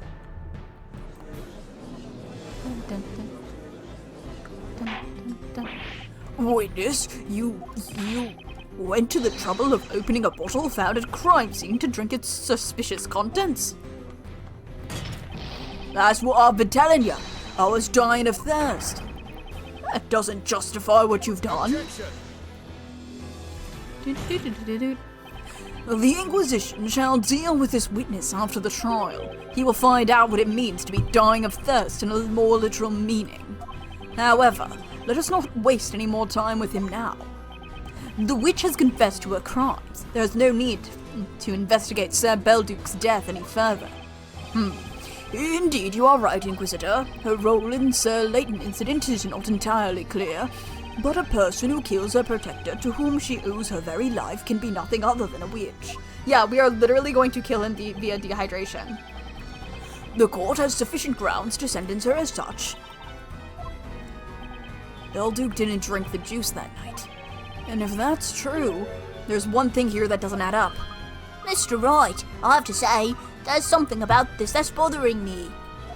I'm sure there's a contradiction lurking in that man's testimony. You think so, Luke? Can I really turn a blind eye to that?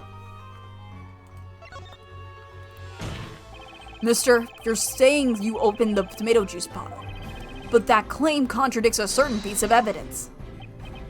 What? Defense, I'd like a word with you. Yes, Your Honor. At this point, your client's innocence has already been established. Therefore, whether there is a contradiction in that man's testimony or not should no longer be any of your concern. That may be so, Your Honor, but even though I'm here to defend the accused, the true duty of any attorney is to uncover the truth behind what happened. Okay. In this game, yes.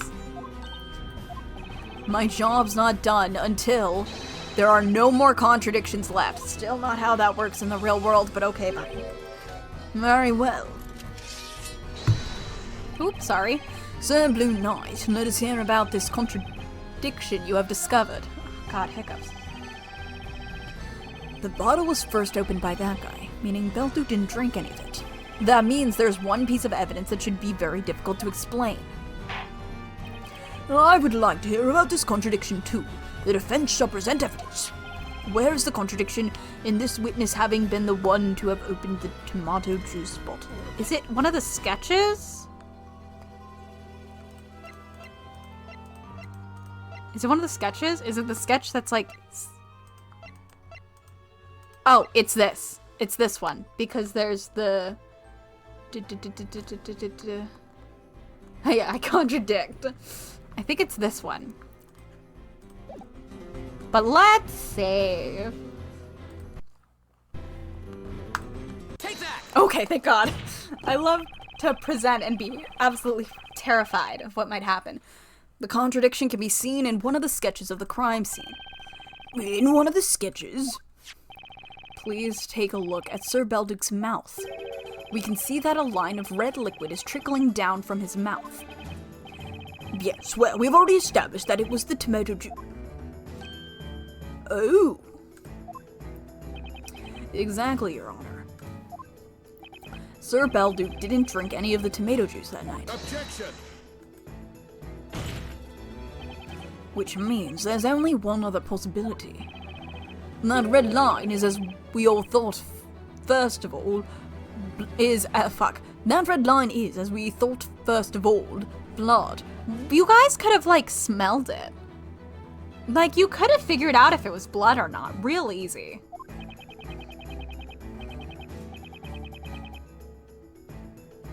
Sir Belduc must have tried to fight back the assailant and bit his tongue in doing so. Another thing you could have checked. He keeps saying he must have bit his tongue.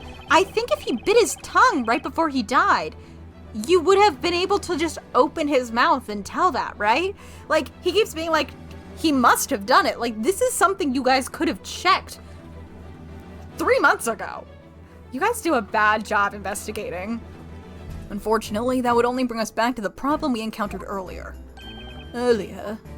If the victim had put up a fight, then there should have been traces of a struggle at the crime scene, and yet no such traces were found.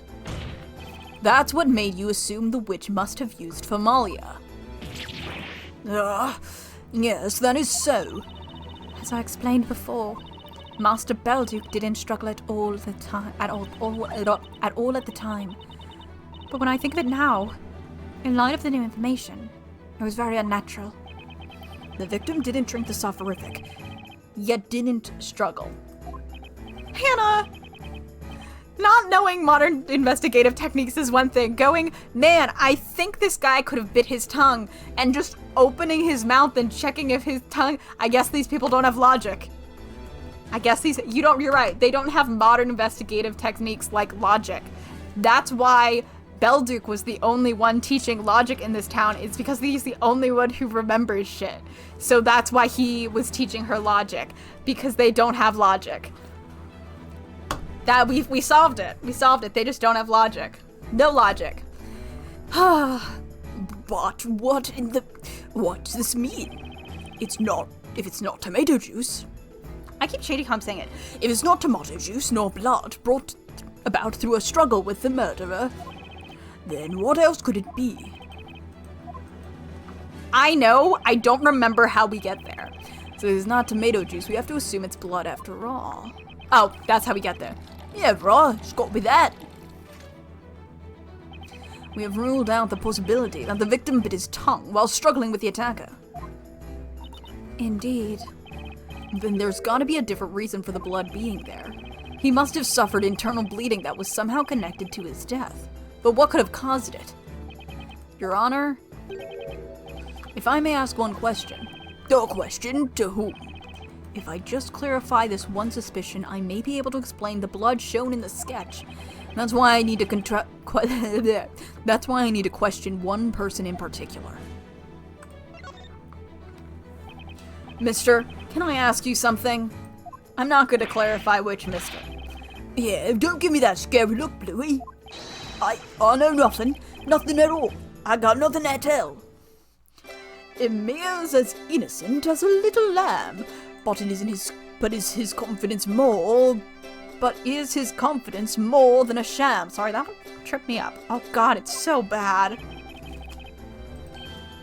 He'd be better off without that bard. You drank the tomato juice that was at the crime scene, right? Don't keep asking me about that over and over again. So what if I did?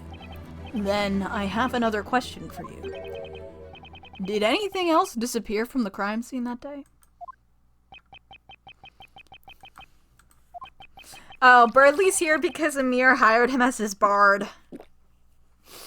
Because they were just like, we have to have this guy here.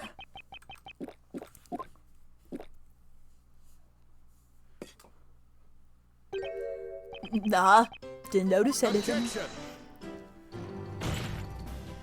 Witness, just what have you done this time? You look like a dog caught making a mess on the carpet. Why are you looking at me like that? No, he was a witness. He was a witness earlier, and he was like singing and stuff. And Amir was like, I should hire you. And he was like, sure thing. I'll do that. I don't know about anything going missing. I'm innocent, please believe me. It's Birdley. Truth could drown, blah blah blah. Truth could drown in his swimming eyes. Some tell lies well, other cannot tell lies. Looks like my gut feeling was right. He took something from the crime scene. This is like, it's not the longest case we've ever had, but it's like a pretty long trial section. Birdley was one of the first witnesses who like ran into the room when Maya and Layton were attacked and Layton was turned to gold. It was Amir, Birdley, the teacher, and Luke. Those are the original witnesses. Something that could be directly connected to that red liquid around Belduke's mouth. The thing about this part is like, as soon as he poured stuff from the poison bottle, I noticed it. And then it takes you like 2.5 hours to get to the point where the poison bottle's relevant. And you're just the whole time, you're like, please, someone notice the fucking skull and crossbones on this bottle. What on earth did that man steal from the crime scene? A certain item disappeared from the crime scene that day. And at this very moment, it's highly likely that item is right in front of our very eyes. What? It's here. Isn't that right, mister? Is it? I've no idea. Defender, I order you to show us what this item is. The item that this witness took from the crime scene. I need to save because I always get worried that I'm going to be off a little bit. Got it. We're fine. It's this bottle. The bottle? Ms. Grayrl, I'd like you to clarify something for me. What would that be, Mr. Wright? Sir Belduke was working on creating certain medicines. He had various dangerous substances in his possession as well. How were they stored? Master kept them in a locked medicine cabinet. The bottles were labeled so that it was clear that they were dangerous. They have all been confiscated. As for those labels, did they resemble the label on that guy's bottle? Mr. What are you doing with the product of Master's research? It's not what you think. I didn't have any evil intentions or nothing. That bottle belonged to Master, and it was used to store strong poison. Poison strong enough to kill. Poison? What? The red liquid trickling down Sir Belduke's mouth was definitely blood. Now, as for what caused him to bleed like that from his mouth. It was the deadly poison from the bottle this guy stole from the crime scene. This is outrageous! What? We're about to get into the suicide stuff. Heads up for the people who need it. Order, order, order! Whoa, whoa, whoa, whoa! Do you expect me to just keep quiet? It was poison. Poison? I'm gonna die. Objection. Just wait and see. Time will tell. Yeah, I guess. More importantly, I want to know why you have that bottle. Huh? Oh, well that's... Remember how I told you I drank the alchemist's tomato juice? Indeed. It's not something easy to forget, especially having heard it several times. Well, that was when I saw it on the floor. This bottle right here. It was totally empty, and I thought, you know, it's such a fancy looking bottle and all. I'm a bit of a skull fancier. They have this air of danger about them, right? They certainly do. So, since it was there, and I was there too, I felt we were kinda meant for each other. I thought, this bottle's so classy I could die for it. Had any poison been left in the bottle, you would have died instantly. But if it was empty, it was probably harmless. Whew! Hear that? I'm gonna live! Good thing I rinsed it well before use. Yeah, thank God. Okay. But if the victim was killed by poison, that raises a new question, of course. Who could have poisoned him? Considering all the evidence and the testimonies we've heard today, the answer is so close I can taste it. Sir Belduke was poisoned by... It was, of course, Sir Belduke himself. Sir Belduke himself? Sir Belduke took that poison of his own will. His death was suicide. I have to imagine Phoenix is thinking about it. I have to. If Maya's not looking at him, which I think she is, I think he's thinking about it. I've been thinking about it the whole time. I just didn't say anything. That is preposterous. A suicide. Inconceivable. Objection! Think about it, Inquisitor. That would explain the most unnatural aspect of his death. The most unnatural aspect? Ms. Grey Earl, when you were strangling Sir Belduke, he put up no fight whatsoever. Is that correct? Yes, it is. Until today, I was convinced it was due to sleep medicine. It wasn't, because he didn't take any. The truth is, when you gripped his throat, Sir Belduke was already dead. He had poisoned himself. Nah.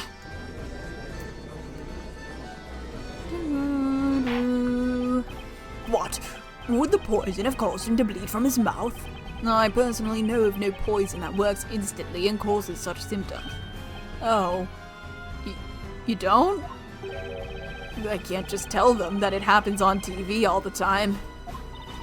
There are certain plants in this area that contain a highly poisonous substance. In the course of his research, Master Belduke found a way to extract that poison. What am I hearing? Is there really such a dangerous plant in Labyrinthia? The poison is very bitter to taste, so it would be impossible to secretly slip it into someone's food or drink. And it would cause internal damage. It's a very powerful poison. Drinking it would induce the most painful death. No, I will not name it. And to think Sir Belduke could... What? Did Sir Belduke really choose such an agonizing death for himself? It doesn't seem like he suffered that much. I would like to know that too. Ms. Grey Earl. You mean to say Master killed himself after exposing me as a witch? I cannot believe it. He just wouldn't commit suicide. Indeed. We cannot take such a theory at face value. Shit. Had he committed suicide, I dare he would have left a suicide note. I can't say why Sir Belduke committed suicide, but I think there's a piece of evidence that can confirm his suicide was a possibility. There's a piece of evidence like that. If you have such evidence, you ought to present it to the court immediately. Present the evidence indicating that Sir Belduke's death could have been a suicide. Take that! Ooh! That's Sir Belduke's letter. Let's see. It was addressed to the storyteller, wasn't it? This is the last letter written by Sir Belduke. Now, if his death was a suicide, then this letter may well be his suicide note. Objection! What we have here is nothing more than blank sheets of parchment. Whether or not there was a suicide note is something we can only speculate about. That's right. But there is one person who knows whether this letter really was a suicide note. You mean the person who swapped its contents? In other words, you, Jean Greer. Witness, you stole Sir Belduc's letter on the night of the crime. Tell us, what was written in it? I don't know. What? You don't know? I did steal the letter, yes. But I don't know what its contents were. You mean you have not read it? I couldn't bring myself to read it. It seemed that if I did, everything that had happened since Master Belduc saved my life would be ruined in an instant. I've taken it out and held it in my hands many times, but no matter what, I just couldn't. Miss Creole. Just in case you forgot she was here. Can you tell us where that letter is now? I have it here. Oh! You're carrying it around with you? If you were searched, you would have been done for. That night, having killed Master Belduc, I decided to stay in his residence. I knew my identity would be revealed sooner or later, and I was ready for it. So, until that time, I decided to always keep the letter with me. My lord? Yes, witness? If you don't mind, could you please read it aloud? Now that I'm here in this place of judgment, I think I'm finally ready to hear what Master wrote. Hold it! Miss Greer, Oh, hi! I think you should be the one to read it. He said, what if this might be a little traumatizing for you, but how about you give us a little read? Me? I'm gonna eat a cookie while they do this. Sir Belduc wrote this letter to the storyteller as he was preparing to die. I think it's only right his last words should be read by you. Okay. Yes, you're right. I see. I understand. Please allow me to read the letter aloud.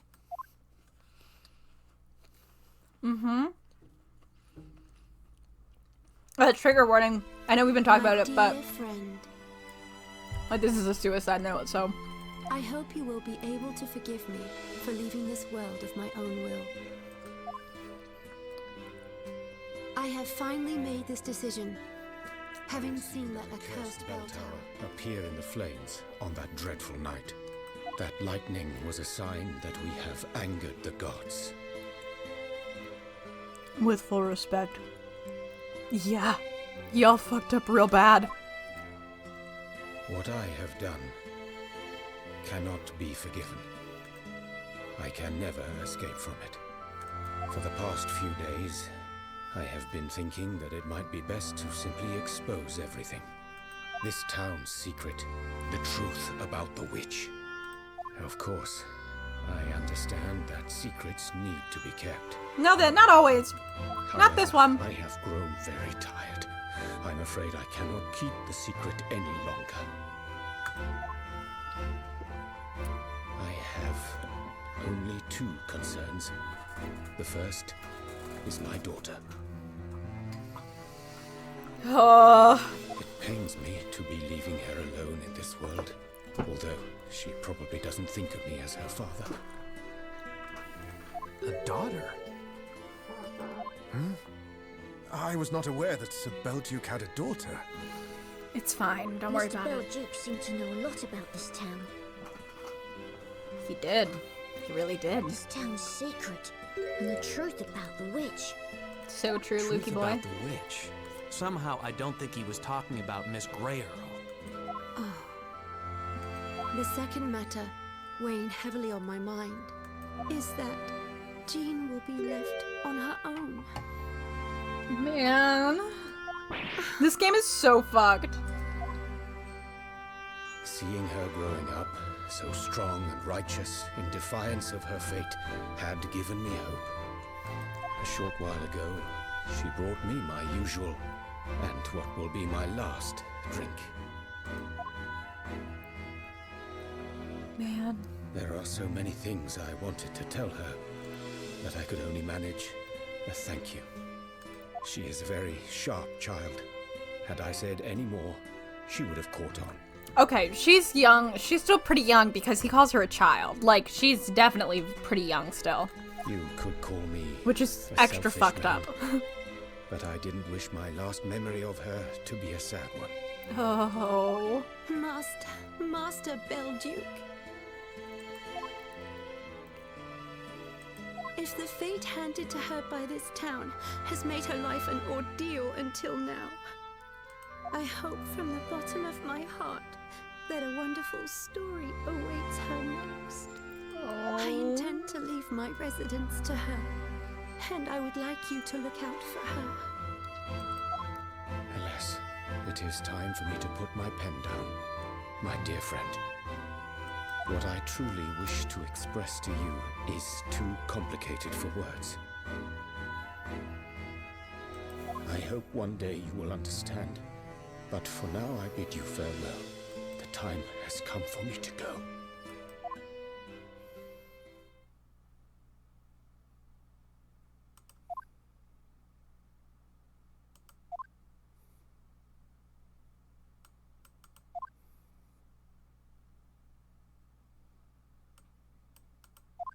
This letter, it wasn't a denunciation of me being a witch. Master Belduke cared about you until the very end. Man. Yes, how could I have forgotten? I'm sure I knew it all along.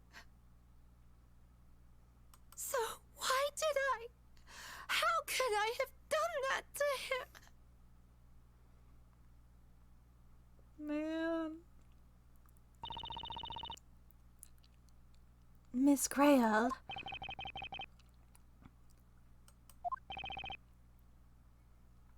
My lord. What is it, Inquisitor Barnum? I think it is about time. For the guilty verdict. Guilty? The Inquisition withdraws the charges against Maya Fey. And charges Jean Grayle with being a witch.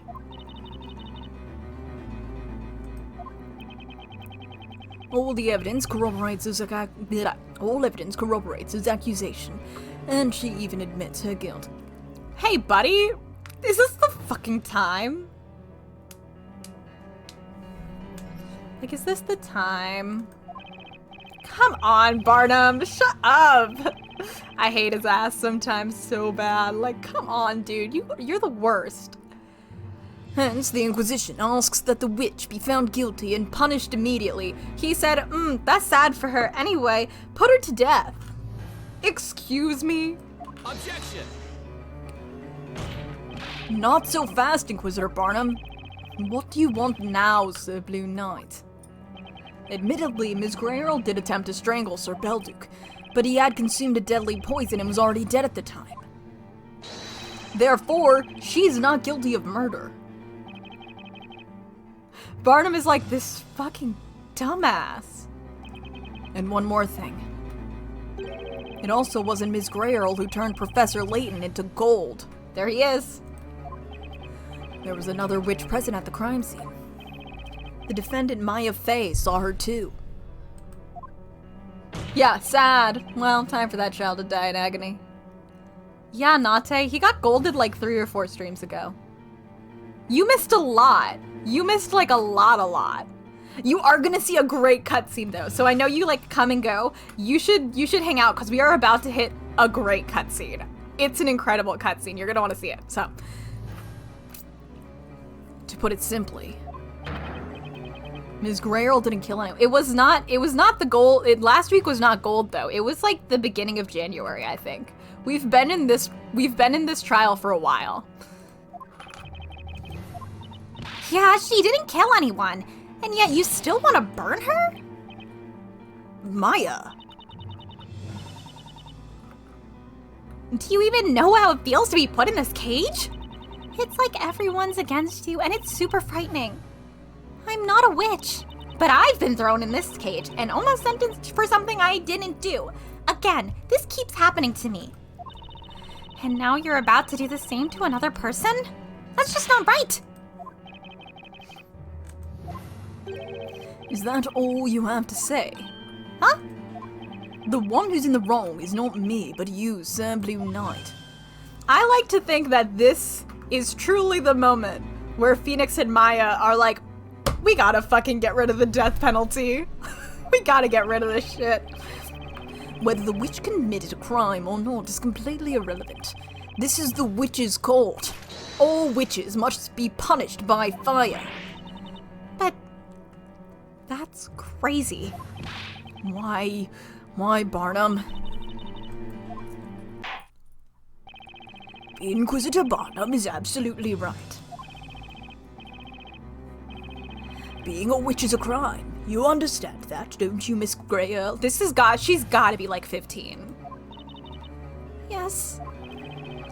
Very well then. The court is ready to issue the final verdict. Maya Fey is found innocent, and in her place. Yeah, you missed all of Luke's breakdown.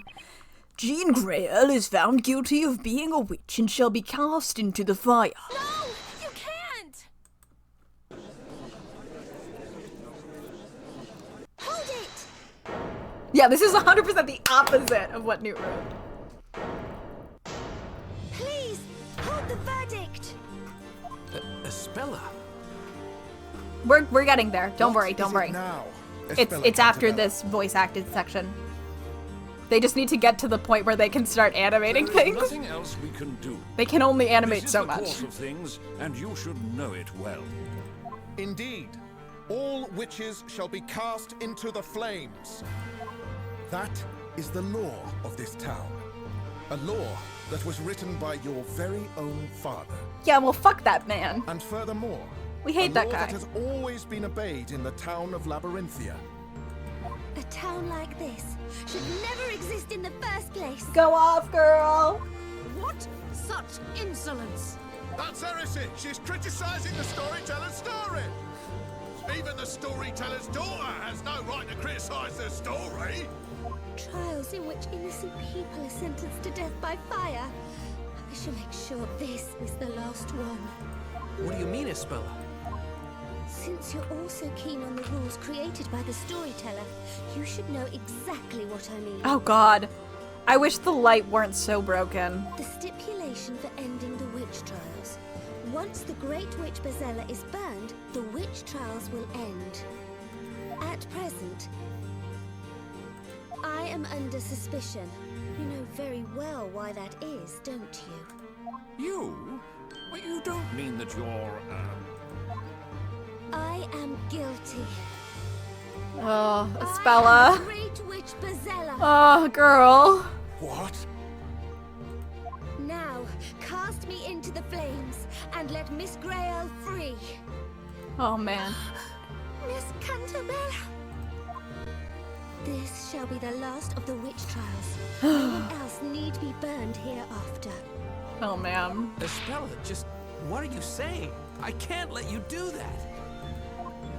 Please, Mr. Wright, let me do as I wish. I'm Yikes. sorry, but this is a problem concerning the people of Labyrinthia. Bitch, you're not one of them.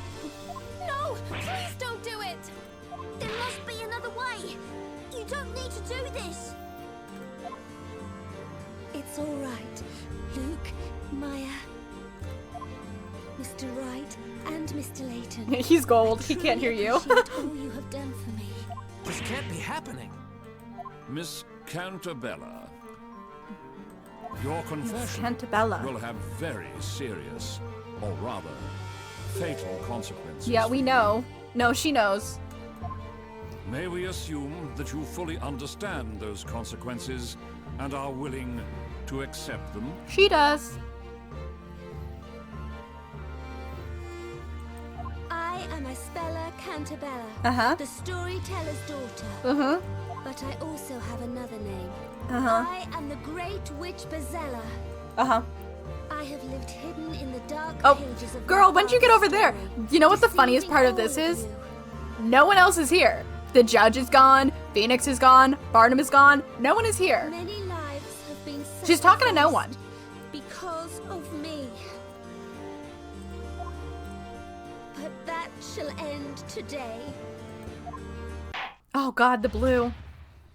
He's Court back. attendants, Seize that woman! She is the great witch, Bazella. Phoenix and Barnum aren't back, but he's back. Are you guys ready? Are you ready? Are you ready? Cutscene! The cutscenes in this go crazy. I wish we had had a reunion cutscene.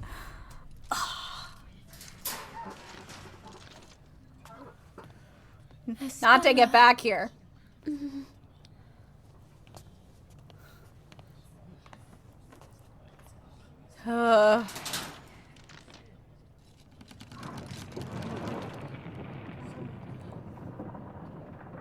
Man, this is...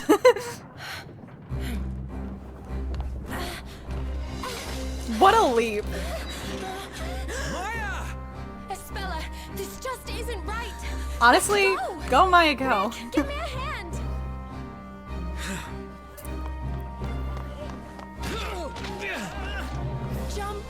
Jump over there. That's a far-ass jump. Hurry! They're getting away!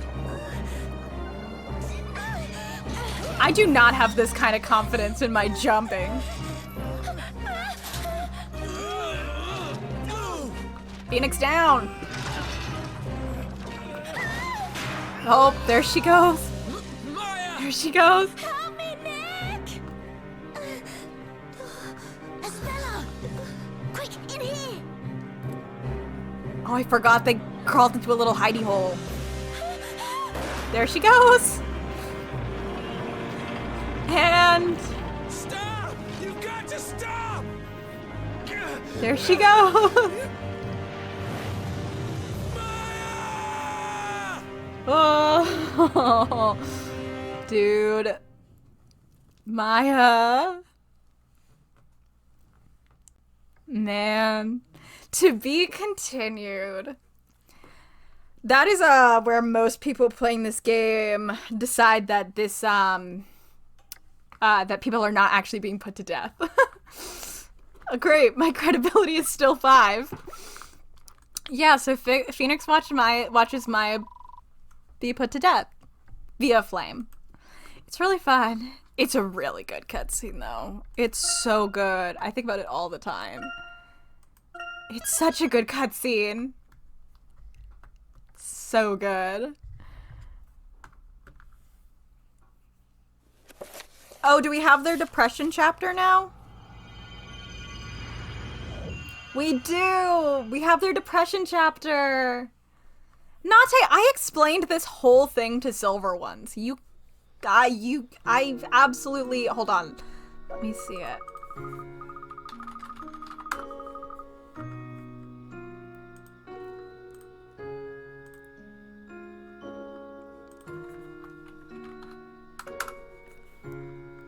I got it. I think I got it. You even responded to this. You were part of this conversation. Here, you can read that. What do we do now? We made it out of the courtroom, but everyone's in an uproar. So, where do we go from here? Our best friends are dead. Hi. I'm truly sorry. It's my fault that Maya... This all happened because of me. That's not true at all. It's not your fault, Espella. Isn't that right, Mr. Wright? Dude is forced to be an adult, and he's so not okay being an adult right now for these 2 children. He's not mentally capable of doing this. Mr. Wright? Huh? Oh. Luke, did he say something? Huh? I hit my mic. Sorry. Yeah, that's right. Espella, it's not your fault. You shouldn't blame yourself. Mr. Wright, I just said that. Oh, really? Mr. Wright. Well, anyway, at least we managed to save you, Espella. Yes, but because of that. Now Maya. Maya believed in you. That's why she wanted to protect you. He's right. So, we can't let ourselves get captured now. Doesn't tell you how what? Luke, that settles that then. Okay, let's get moving. We're bound to get caught if we stick around here any longer. But where should we go? Everyone's looking for us now. Well, I was thinking maybe we could go to Patty's shop. But the knights are certain to be waiting for us there. Yeah, that's true.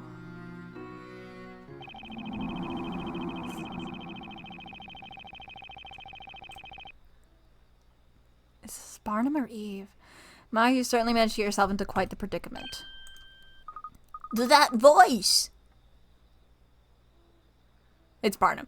Alright. I was like, I'm pretty sure it's Barnum, but like, something about the sound effect made me go, is that Eve? Inquisitor Barnum!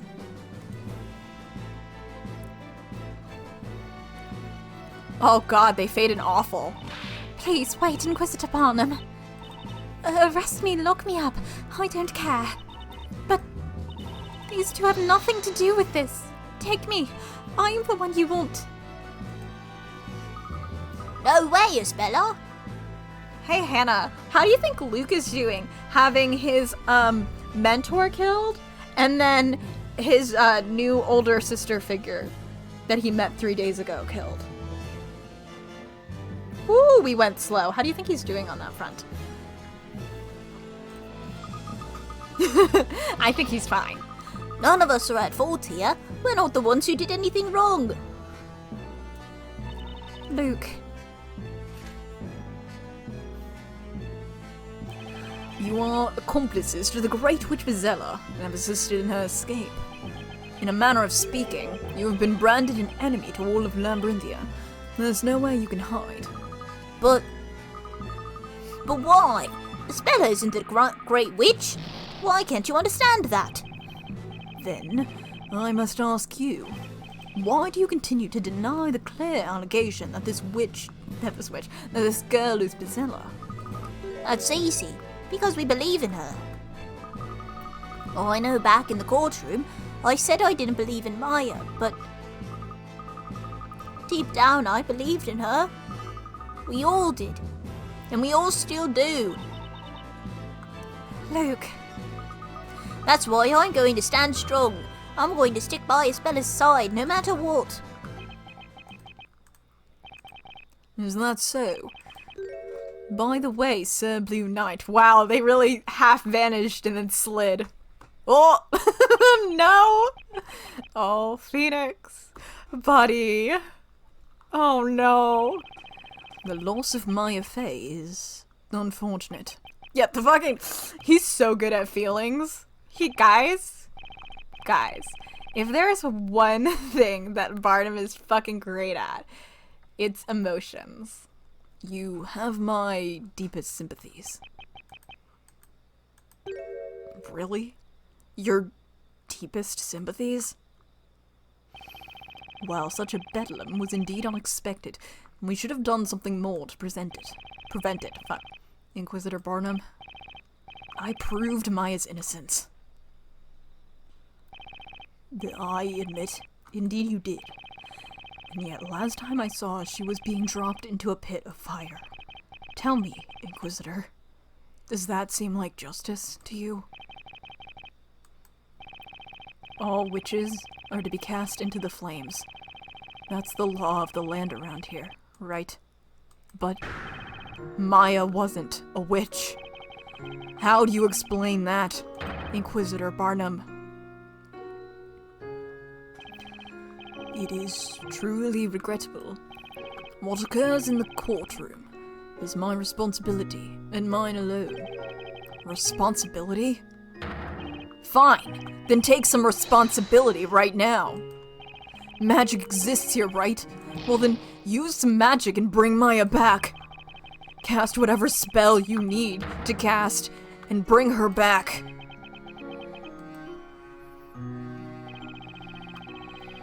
There exists no such magic. I cannot undo her death.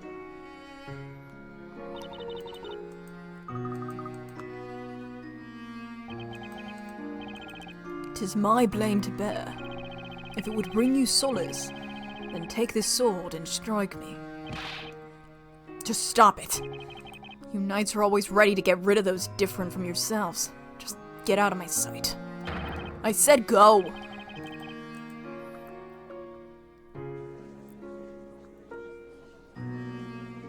What was that? I think I heard something coming from the main gate. Oh, guards, come and take a look at this. Sorry. Mr. Wright, those voices are getting closer. At this rate, we're...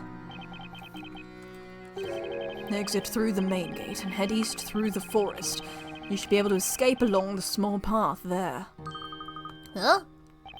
On the outskirts of the city, you will find Rogue's Tavern. You should be safe there. Why are you helping? Go now. You will be caught if you stay here, and this will all be for naught. Luke, Mr. Wright, let's go. Yeah, right. Mr. Wright, are you coming?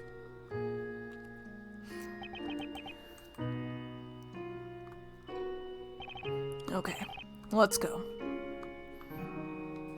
Yeah, he's fine. Phoenix is okay. New destination. Oh, hi Barnum.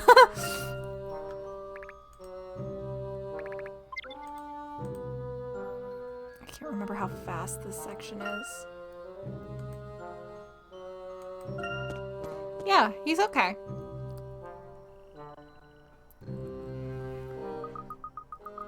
Ooh, speed come back.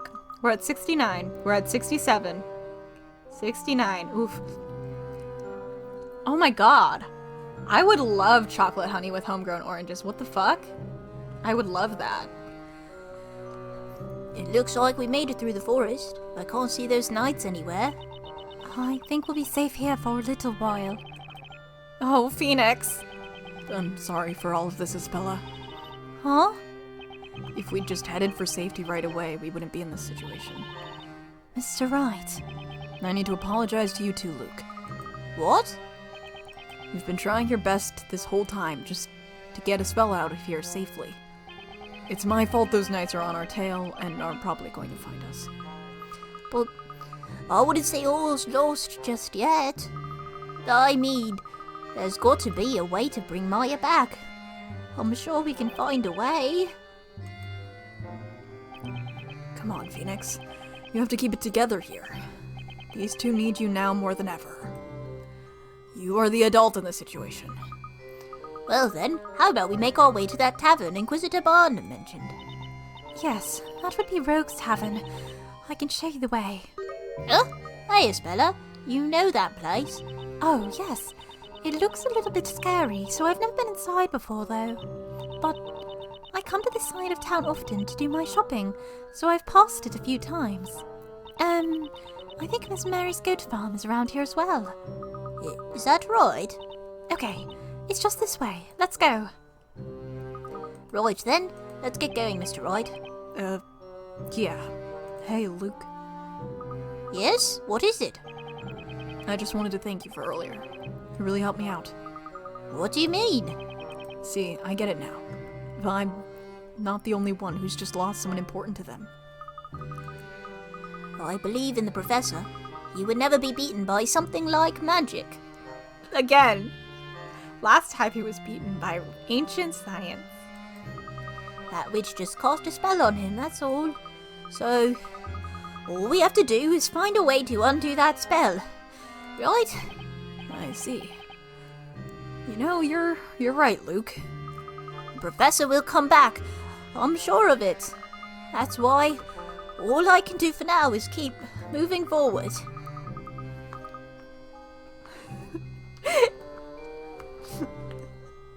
He just got dosed the fuck up. He's gold! It's what any true gentleman in training would do. Yeah, I get it. Phoenix is like, I get it. You're in denial. I'll join you. Okay, then let's go. Right. What's wrong, you two? It's over this way. Hurry up. Oh, sorry about that. We're coming. Seedy Alley. Awesome. Let me just grab one.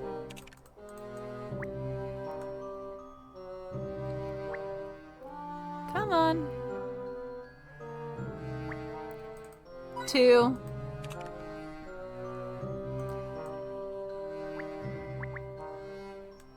I'm always thinking about the Flora and Luke comic where she's like, "Have you ever died before?" And he's like talking about how he remembers dying, and she's like, "I meant in Donkey Kong." Iconic. Whoa! Luke, what's wrong? Sorry about that, Isabella. I just tripped a little. That's all. Is this a potato? Let's see if we can put this back into the basket. We didn't want anyone else to trip over it.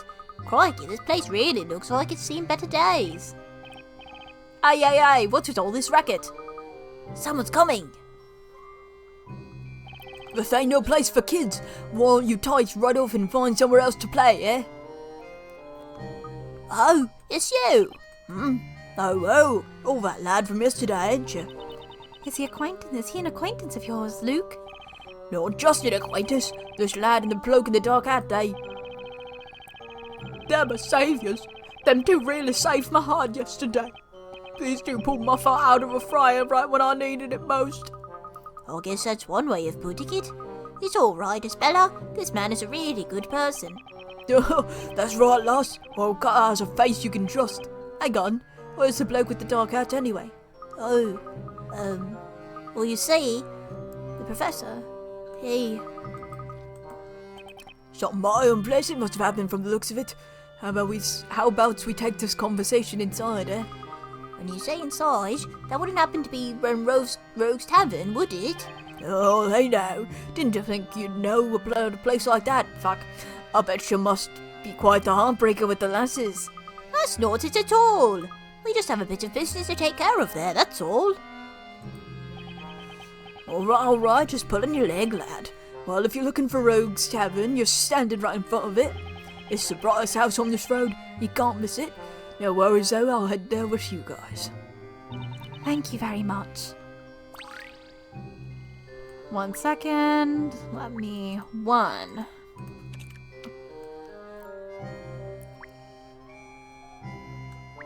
Two. Can't remember where the third is. I'm pretty sure there is a third, but where is it? I like how I'm acting as if this matters when I haven't, like, used any. Oh, there it is. It's a shoe. I thought it was a pair. Hey! Wow, it sure is lively in here with the two people. It certainly is. Even more so than I thought. It's so cheerful and everyone seems to be having a good time, which is surely great for our friend group in mourning. Say, it ain't just the shadiest of the shady head hang out in here. Well, you do get the occasional rebel rouse every now and then. But for the most part, everyone here is good people. You'll find the head honcho herself over behind the counter. Why not go introduce yourselves? This is gonna be the last thing we do because it's already late. I just like Rogue. Oh, boss lady, come bearing customers for you. Turn the volume down before you scare away all my other customers. Use your indoor voice, remember? Oof, they jump in rough. Customers, you say? Now, I sort of sprung this on you, and I know they're just a bunch of kids, but that lad over there's my savior, hand to heart. So do me a favour and get the lad a juice. It's all me, just put on my tab. I don't care about that. Did you take a look at that girl? What the heck were you thinking? Yeah? Woof. Terrible. Do you have a loaf of bread for a brain or something, you fool? That girl is suspected of being the great witch Bezella. Bezella? You joking? I ought to know that. Now say here, Spella's not Bezella. We were the ones that proved her innocence and cleared her of the charges. See, boss lady? The lad agrees she's not Bezella. Besides, I knew the girl was innocent from the moment I laid eyes on her. Carter, your judgment is about as reliable as paper shoes in the rain. Fuck me. What I'd like to know is who told you three to come here in the first place? It was Inquisitor Barnum. Really now? So, it was him, was it?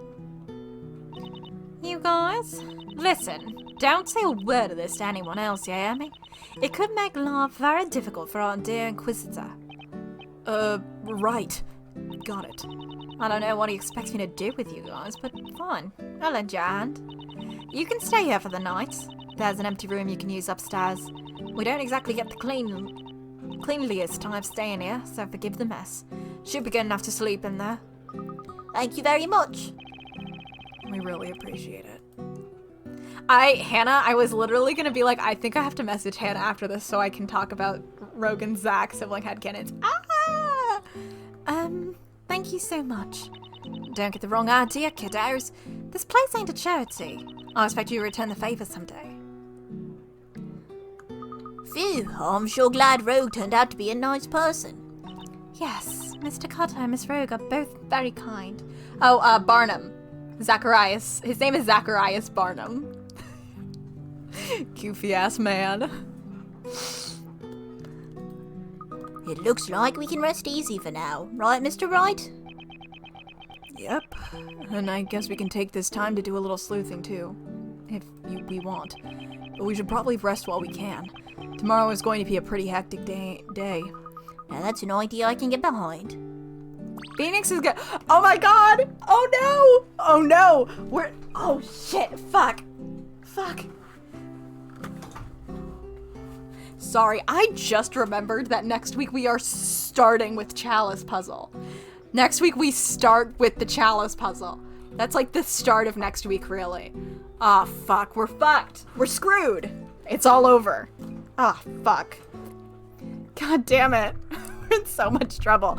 Let me grab these hit coins and then we can go to bed. And I can go cry over the fact that I have to do Chalice Puzzle next week. Oh, fuck me. Not Chalice Puzzle. I don't remember it at all. Oh, we're so screwed. Oh, it's gonna be so bad out here. It's gonna be bad. It's gonna be real bad. This is the last conversation. And then bed. This must be it. So this is the room Rogue was talking about, huh? Oh my. It's quite unique, isn't it? Is that a statue in the corner? How very, avant-garde. That statue really looks a lot like Mr. Cutter, doesn't it? Hey, I wonder if he made this himself. Not only is Mr. Cutter very nice, it seems he's quite artistic as well. I don't know if I'd call this art per se. Anyway, it's just nice to have a safe place to rest for a while. Uh-huh. We did so much running about today, I'm totally exhausted. I think we can plan our next step in the morning. Let's try and get some rest. Right. Alrighty, right. Will it let me save? Or is it just gonna launch me into this? Fuck. We might have to do this conversation. Shit. If only I'd been able to save you. It never would have come to this. Okay, wait, I think... Just great. I should be ready to pass out right now, but I can't fall asleep. Maybe I'm a little thirsty. Maybe I should go grab some water.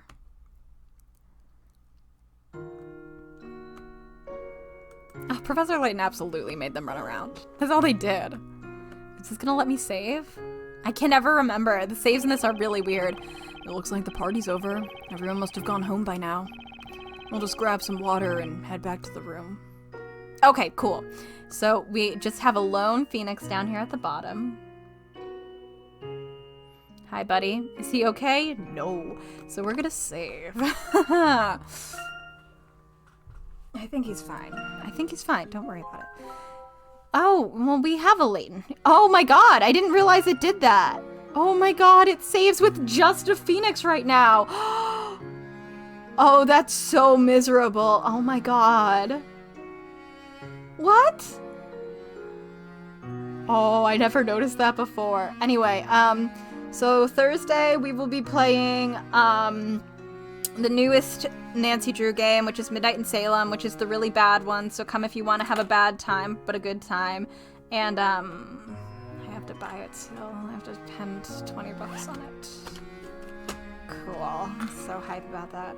On Friday, I'm pretty sure Ronnie and I will be playing AA4. We are playing the ports now, so it's not Citra and Buggy. We're having a good time. And then next week we will be back here, and we'll be starting with the Chalice puzzle, which is so good. And this also means we are going to be getting to like the second to last section of the game, kind of. Maybe like the third to last section of the game. So that's very exciting. So thank you all for coming. For anyone watching the VOD, and for, I guess, people in here, the ideal TM is that I'm going to be reopening my merch art store on Thursday. Wow, I planned that out badly. On Thursday, when I get home from work. And if I do that, if I manage to get it all done in time, there is Professor Layton and Ace Attorney stuff in there. There will not be Professor Layton versus Ace Attorney stuff in there yet, but it will be up on like the 8th, because I have stuff from the Versus zine, which is closing leftovers on the 7th, so I'll just upload that after. I'm just not uploading it right now because the zine is still ongoing, but that link is on my card. That will be on my card. All right. Thank you all for coming. Have a good day. Have a good night. I'll talk to you all later. I'll see you when I see you. Drink some water, get some sleep, all that stuff, and goodbye.